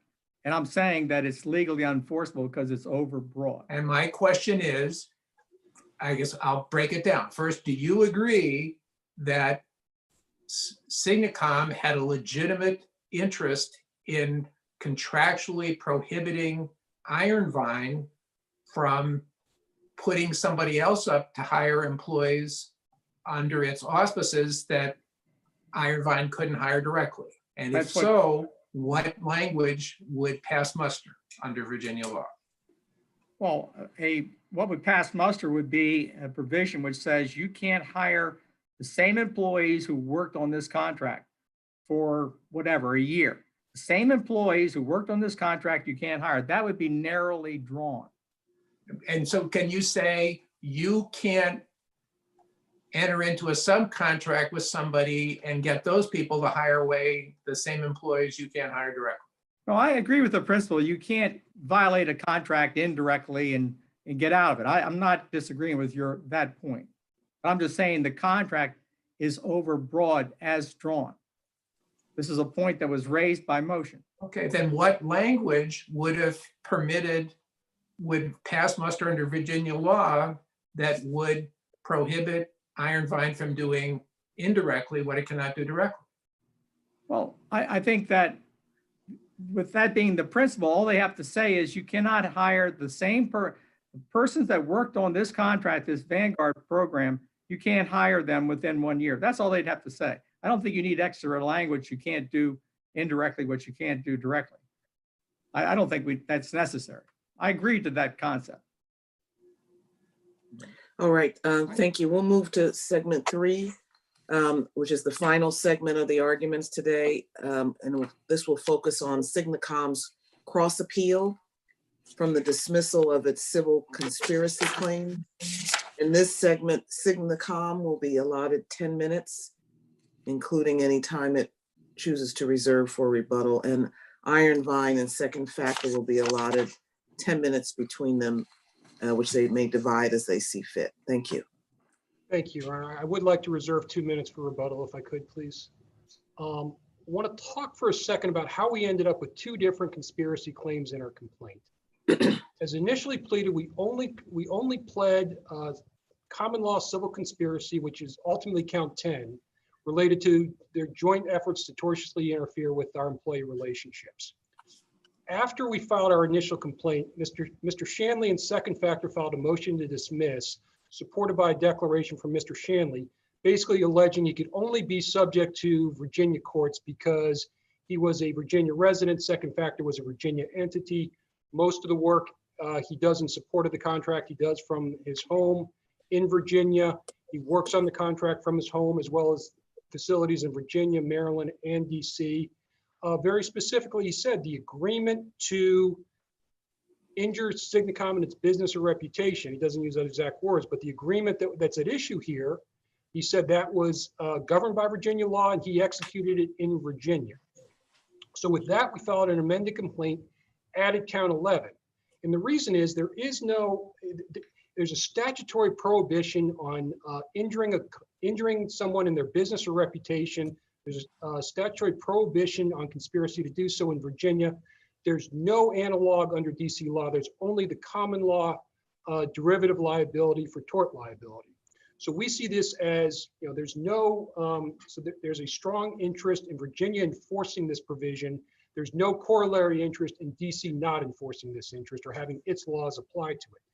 That's how we ended up with two claims. And again, they're two separate claims, different operative facts supporting each of them. Well, So- doesn't the conduct seems to be the same to me, the tortious interference. How do you distinguish the conduct that you're alleging under the two separate conspiracy claims? Sure. So certainly they're going to be interrelated. We see that the statutory conspiracy claim to injure us in our business or reputation, where their combined efforts to go take the business and the people away from us.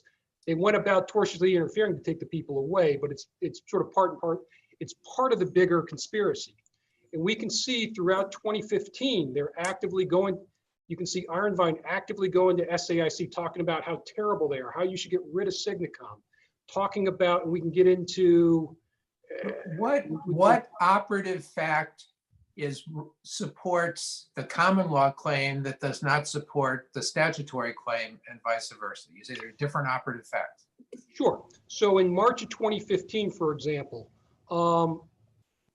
Signacom talks about, they've got some ideas of how to fix the operations methodology being carried out on the State Department contract. Mr. Geimer says, I don't want to even talk about it right now. You're fine. Just do the best you can. It doesn't matter. Later in June, SAIC says, hey, we got a problem with this. We want to talk about your staffing. He doesn't say, oh, Signacom has a great idea for it. He doesn't say, I told him, don't worry about it. Just use your best efforts. He says, oh, they're terrible, and you should do something about that. And he says, and he enters into this ground rules document, which testimony came out that was just pretextual, is more of an effort to try to take positions away from Signacom.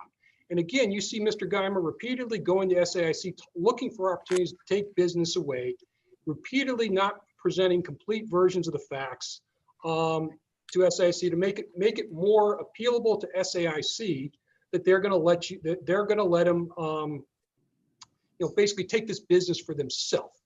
And that you see that in November when they have the conversation. It's like November 22nd.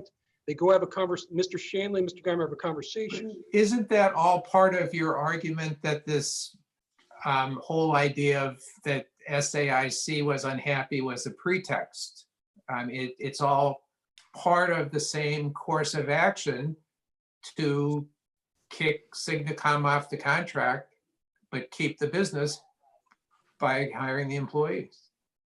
It's certainly related, but the count 10, the common law conspiracy claim, that's simply limited to, they're inducing our employees not to comply, to violate their employment agreements. It's much narrower, so they, it was focused solely on that, and it's different elements because we have to show, a valid agreement. We have to show their knowledge of that agreement. We have to show they intentionally induced them not to conform to those agreements. Why wasn't it appropriate to apply District of Columbia law here as opposed to Virginia law? And under DC, other than I know under DC common law, the judge here found the conspiracy claims wouldn't.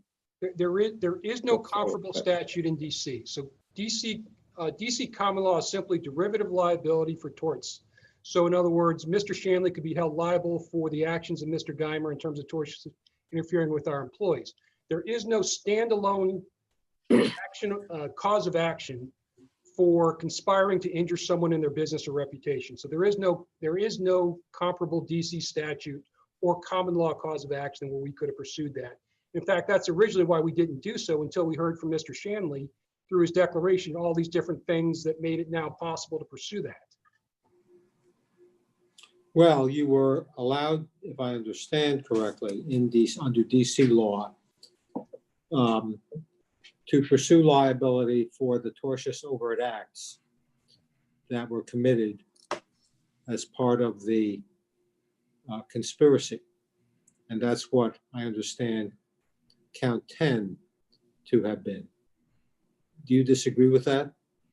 That is correct. We were allowed to pursue So- count 10. So, see, at the end of the day, at least as a practical matter, my impression, tell me if you think this is correct or incorrect, is that the compensatory damages that a jury could have awarded you under count 11 are basically the same as the compensatory damages that the jury awarded you under count 10.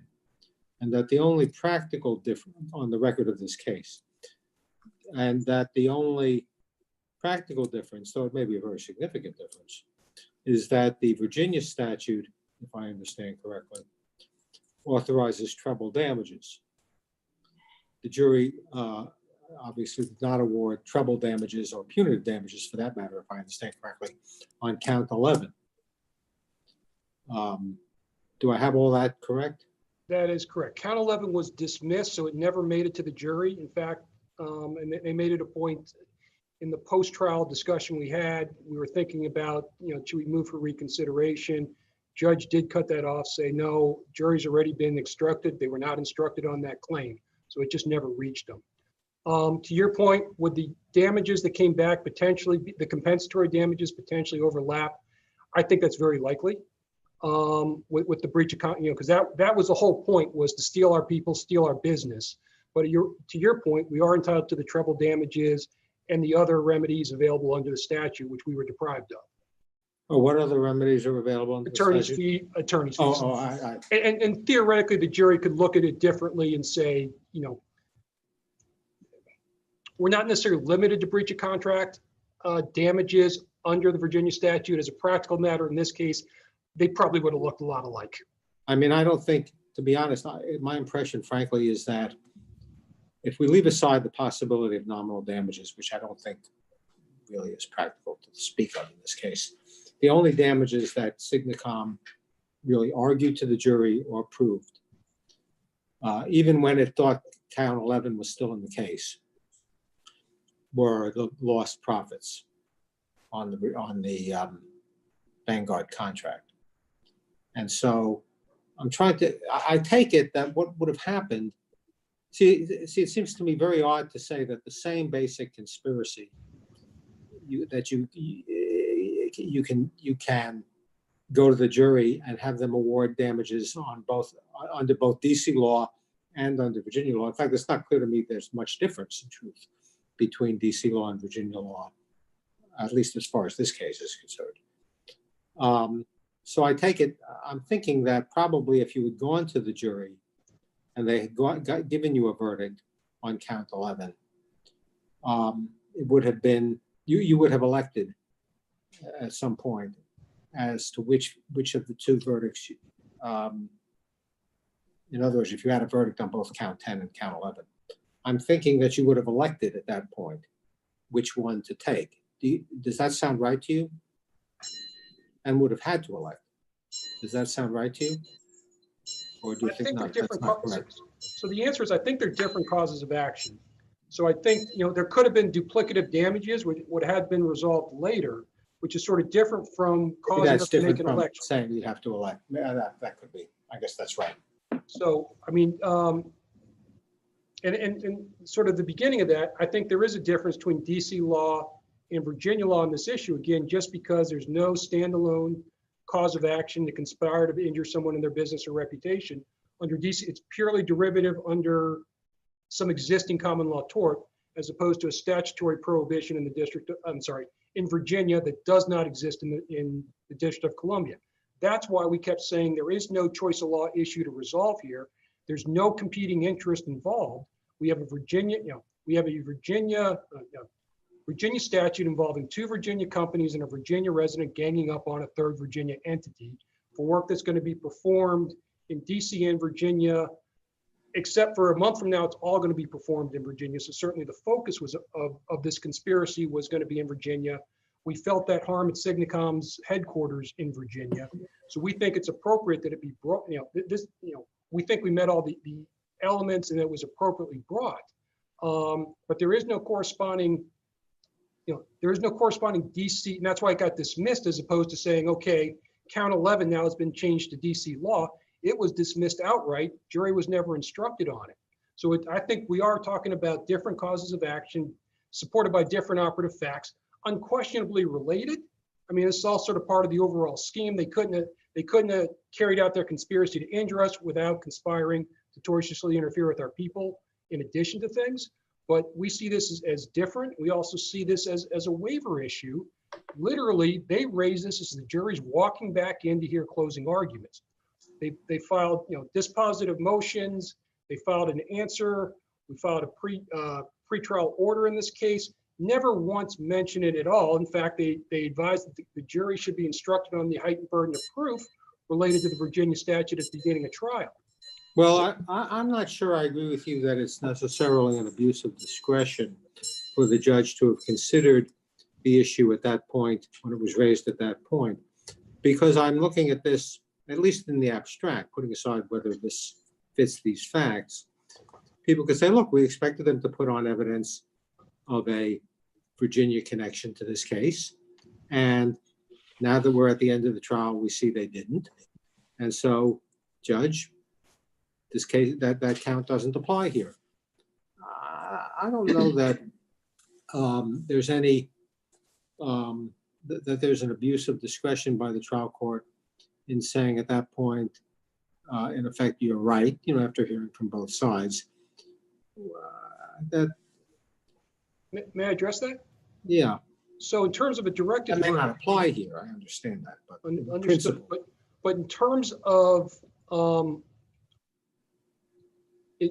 the jury findings that are necessary, there is no finding necessary talking about a Virginia connection or Virginia. The jury needs to make a finding. So for a directed verdict, it's not appropriate because there's no jury finding that needs to be made on the Virginia nexus. We did go back as a factual matter. We offered Mr. Shanley's declaration talking about all the stuff he does in Virginia. He affirmed during his testimony, all that was true. He reaffirmed it again during trial in front of everybody. So we have that in the record to establish our Virginia nexus to the extent that's necessary. However, this was used to dismiss our claim outright. So it was treated as a defense. And the cases they relied on, I forget the names off the top of my head, but those cases from the DC District Court, Federal District Court, those looked at those cases using the choice of law issue as a defense. They were raised under 12B motion, so they were treated as defense in those cases. It was treated as a defense here because it totally defeated our case. We think you apply the law of defenses. Certainly, Rule 8 says you got to plead it. Certainly by Rule 16, by the time you get to your pretrial hearing, you got to raise it, put it in the pretrial order. It just wasn't there. So this was absolutely a blindside blow that we never saw coming. Was there any, if it had been raised, say, in the joint pretrial statement, is there any factual evidence by declaration or otherwise that you would have presented to the trial court to establish that Virginia law apply? Any evidence that you talked about all the things that was testified to at trial? Was there any evidence that was not before the trial judge that you would have presented to support the application of Virginia law that you didn't present because the issue was raised so late? Factually, no, I can't think of any particular evidence. I can tell you we would have been able to present I never even got a chance to see their cases. So we would have been able to present a more fulsome discussion about, I think what the trial judge did was he saw that the place of injury was the District of Columbia. For car accidents, that's correct because you have the wrongful conduct and the injury occurring in a single moment in a single place. You look at all the business tort cases talking about analyzing choice of law, they say that actually the place of injury is the corporate headquarters where you're not receiving the lost profits. So I think there are a number of facts that were in the record. We could have argued, if we could have argued it better, we would have argued it better. But again, this was a blindside blow. The trial court said essentially the same thing because we objected to the timing of this when we preserved this for appeal. He says, I too am troubled. During the record, Right, the exact quote, he said, I'm troubled by the timing of this. And then he said, but I've done the best I can, given when this was raised, I've done the best I could based on what they've handed me. Here's my ruling. Trials aren't supposed to work that way. We're not supposed to be surprised. We were All right, Mr. absolutely Wegman. surprised. Thank you.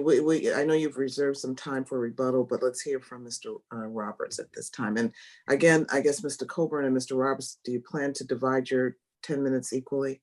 Yes, Yep. we'll divide that equally. That'd be fine. Okay. Yes, I would just say that there's nothing in Rule 8 that requires choice of law to be cited as an affirmative defense. That was argued. Rule 8 doesn't say that. Even if you weren't required to, why did you wait until almost the end of trial to raise the issue? Was it that you hadn't thought of it until the middle of trial, or that you just decided to? I didn't try the case, Your Honor. I didn't try the case, but I mean, I would say it might have been trial strategy. Could have been trial tactics. Well, I'm not asking you to speculate. Right. I got you. So, I mean, I don't have an answer to that, but it doesn't have to be raised as an affirmative defense. And, I think that counsel, Mr. Wagman, I'm sure anticipated the issue because he's got a Virginia statutory claim. And the evidence, he says, would not have been going in any differently than it did. So if he's basically, he could have argued this point. But the point is, did the court properly decide the question? The answer to that question is yes. The actions which constituted the alleged tort occurred in the District of Columbia. Would it affect pocketbook of their bank account in Virginia? Perhaps. But really, I think the actions occurred in DC. The actual injury, I think, could be construed to occur in DC as well. We're talking about the Vanguard program, which is being performed for the Department of State in the District of Columbia. Do you agree that's a question of law we decide de novo? I do agree. Okay. I do agree with that. Any other further questions? That's all I need to say on that issue. All right, Mr. Coburn? Thank you so much, Madam Chief Judge. In response to Judge Epstein's question just now directed at Mr. Roberts as to why the parties waited. And again, I wasn't trial counsel either, but I do think that you can infer from the record that the circumstances were essentially as Judge Glickman described in one of the questions that he posed during the course of his colloquy with Mr. Wagman, i.e., it was from my standpoint totally appropriate to wait and see how the evidence comes in. And of course, as has been, I think all agree during the course of this conversation, a key question is whether the nexus is principally to the District of Columbia or principally to Virginia, and that's dependent on trial evidence. It's not dependent on something Mr. Shanley executed before trial. And at the conclusion of the trial evidence, it became apparent that the nexus was so overwhelmingly in favor of the District of Columbia rather than Virginia. It seems to me it was a totally appropriate juncture in which to raise the issue. I did not read the colloquy that Judge Puig-Lugo engaged in with the parties. Well, do you agree it's a question? I'm sorry. Do you agree it's a question of law that we decide de novo? I think the question of which is the nexus is a mixed question of fact and law. At least according to my view of it. I don't think it's a pure question of law. Was any of the evidence about what happened where contested? You mean, if Your Honor, if the question is, was the geography contested in terms of whether or not a particular event happened in DC vis-a-vis? Well, you said it was a mixed question of fact and law. If to the extent it was a factual question, were any of the relevant facts disputed?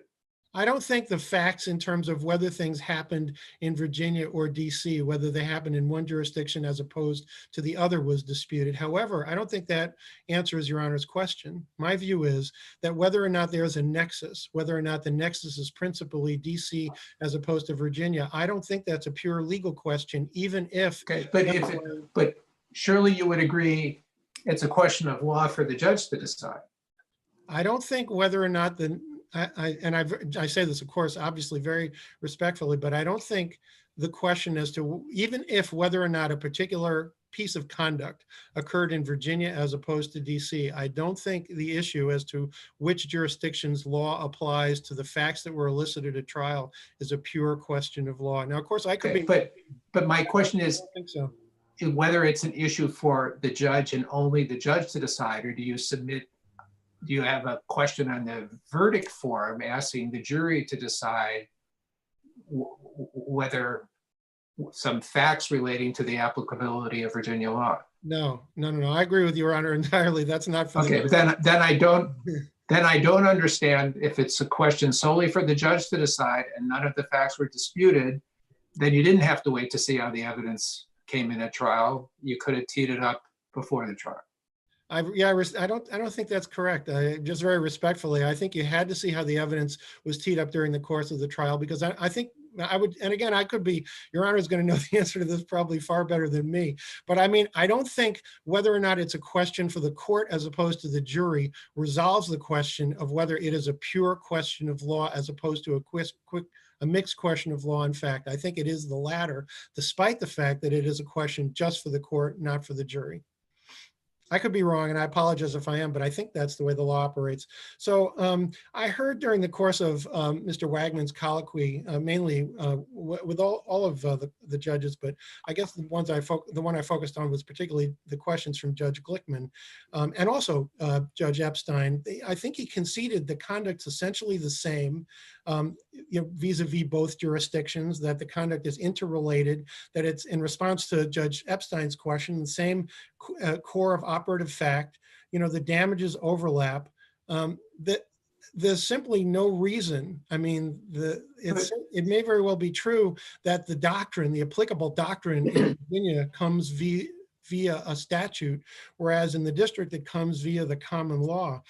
But if it's right that the operative facts were the same, that for all practical purposes, the causes of action were the same, and you have the jury award of punitive damages, that's arguable a finding of that the conduct of the defendants was willful and malicious, although they didn't award punitive damages on the conspiracy claim, they awarded on the tortious interference claim. Right.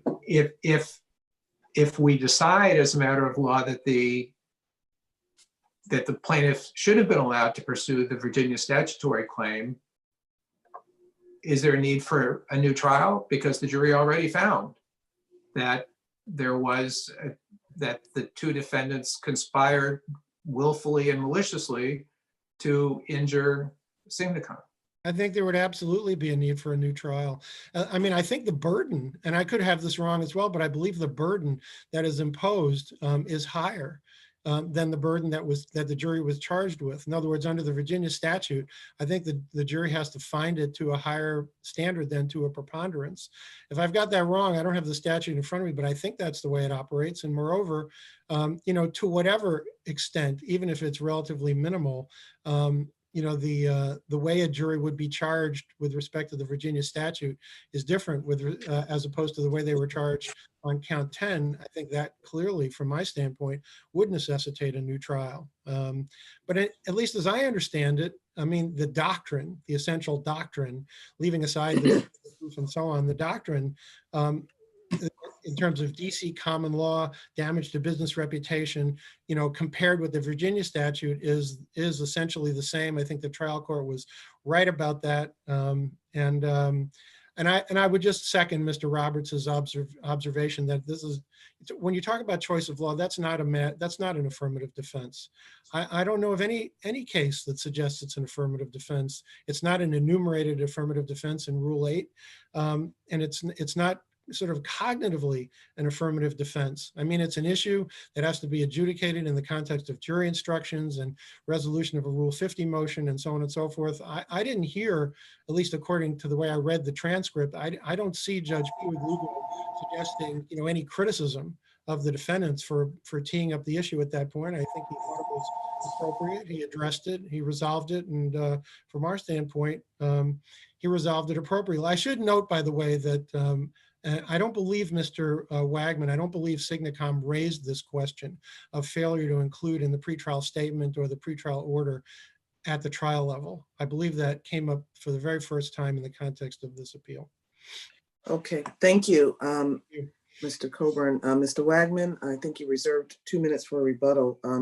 Can I just start out by asking you in your rebuttal if you could just tell us a little bit more why any of the facts that you set out that differentiate the two conspiracy claims would outweigh the trial court's reasoning here that the District of Columbia has an interest in protecting the conduct of business here in the District of Columbia. And the work was done by the companies here in the District of Columbia. So doesn't the court, you know, legally and as a matter of discretion have the right to say that the District of Columbia, having weighed all those facts, has the greater interest? The court could, but that's not what occurred here. The court, so if they had said count 11 is going to proceed under DC law, that would be one thing, but count 11 was dismissed in its entirety, so it never made it to the jury at all. So the court, so the underlying premise there, I think doesn't match, because again, it's not, there's no separate conspiracy to injure in business or reputation common law claim in DC or statutory claim in DC. So I think this is that goes to our underlying position before we get to. Well, but the court essentially, I mean, isn't there a basis here to imply that that was what the court was thinking? DC has the greater interest in looking at this claim. We look at it, we don't think it's one that needs to proceed here. End of story.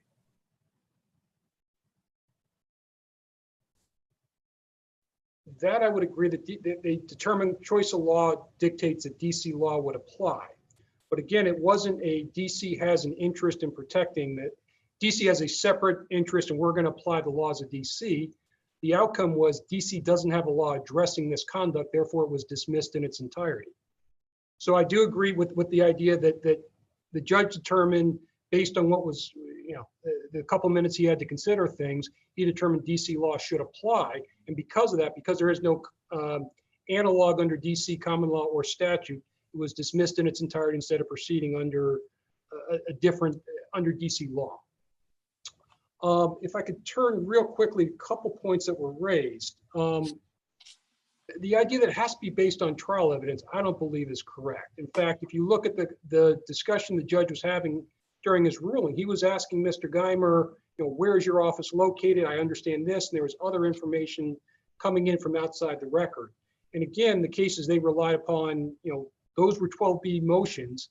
They were relied upon without trial evidence. The idea this had to wait until the very end of trial, I don't believe is accurate, combined with when you look, you know, the benefit we have of raising it this late, we got to see the jury instructions that were negotiated and agreed to by the parties before this was raised. And there's no requirement for the jury to make any finding of Virginia nexus, Virginia law, any of those types of things.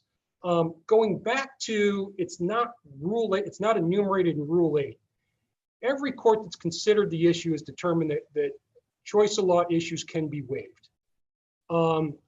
We cited the Third Circuit case, which was collecting cases from around the country, saying every appellate court to consider the issue has determined that these can be waived. So the question is, at what point was it waived?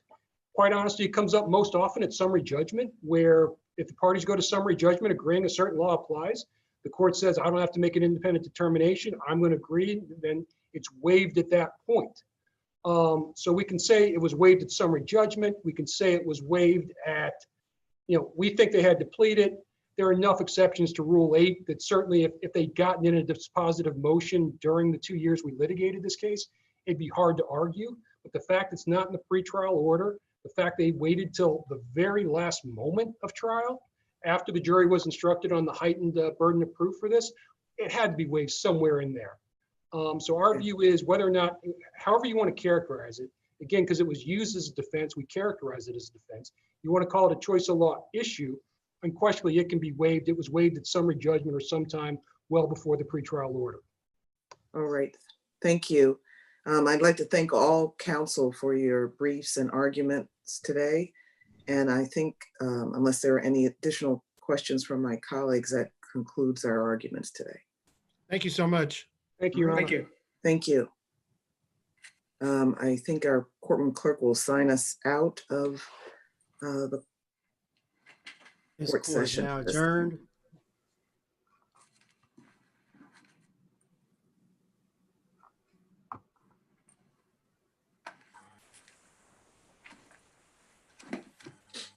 Attorneys, can you exit out? Counsel, if you could exit out. Thank you. Will do, Your Honor. Thank you.